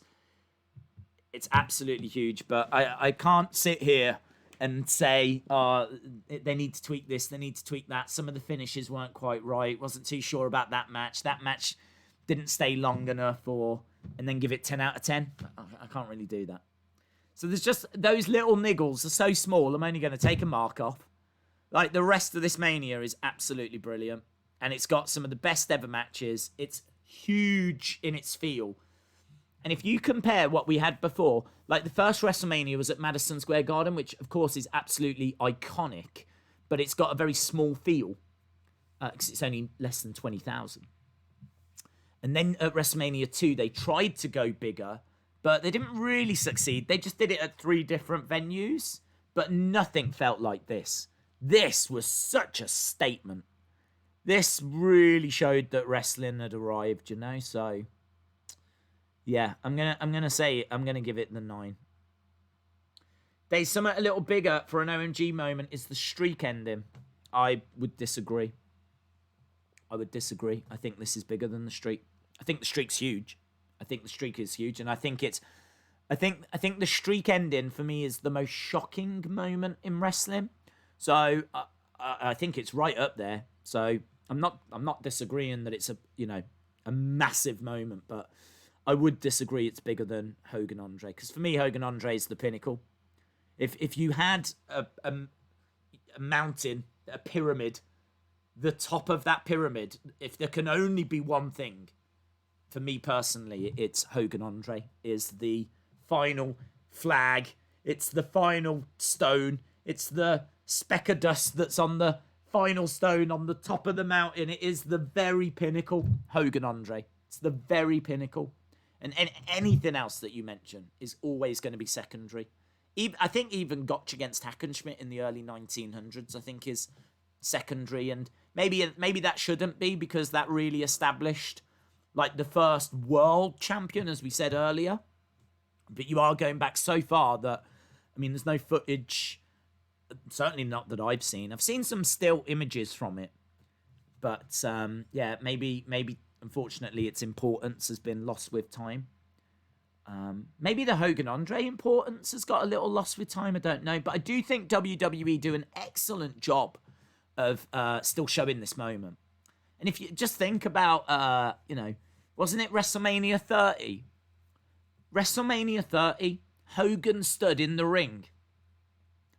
And he confused the Superdome, the Mercedes-Benz Superdome, with the Silverdome. He got the names mixed up. And he actually said, I'm sorry, for a moment there, I thought I was back in front of that 90,000 slamming the Andre the Giant. You know, he got it. He got the two mixed up, the Superdome and the Silverdome. And it's such a big moment that the crowd just popped for it, man. It's just, everyone knows that moment. Everyone knows it. That's why Hogan Flair didn't work. WWE fans didn't recognize Flair as a credible champion. They didn't recognize NWA as being legit against Hogan. Incredible. I don't think there's much more to say, my friends. I think we've said it all.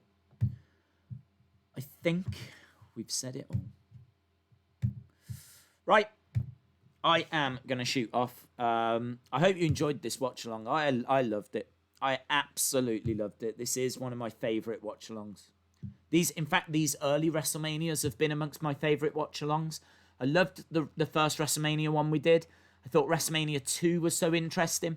What I really like about them is we keep finding out fun little facts. Do you know what I mean? Something will happen and we'll do a quick Wikipedia search and we'll find something out and just keep learning all these little things whilst doing these streams. And I don't know. I don't feel like I tend to learn a great deal by watching the current product. But I certainly feel like I'm learning a lot by going back and watching these older WrestleManias, and so iconic, some of the biggest moments, and it's a treat. It's an absolute treat. So thank you so much to everyone that joined us. Really, really do appreciate it. Hope you enjoyed it. We are back tomorrow for SmackDown. We have the best of the United States Championship matches. We've got that coming up on Saturday. Apparently, we haven't seen the result myself, but apparently it's King of the Ring on Sunday. And then we've got Raw on Monday, and I don't know what we do Tuesday. We are getting to the point. I think Monday will be our 1,000th, 100th stream in a row. This is day like 95 or something. And I think Monday is stream 100. We will have streamed 100 days in a row, which is kind of crazy. But yeah, awesome. Amazing. Thank you so much. Really do appreciate the support. And hopefully see you again next time. Bye for now.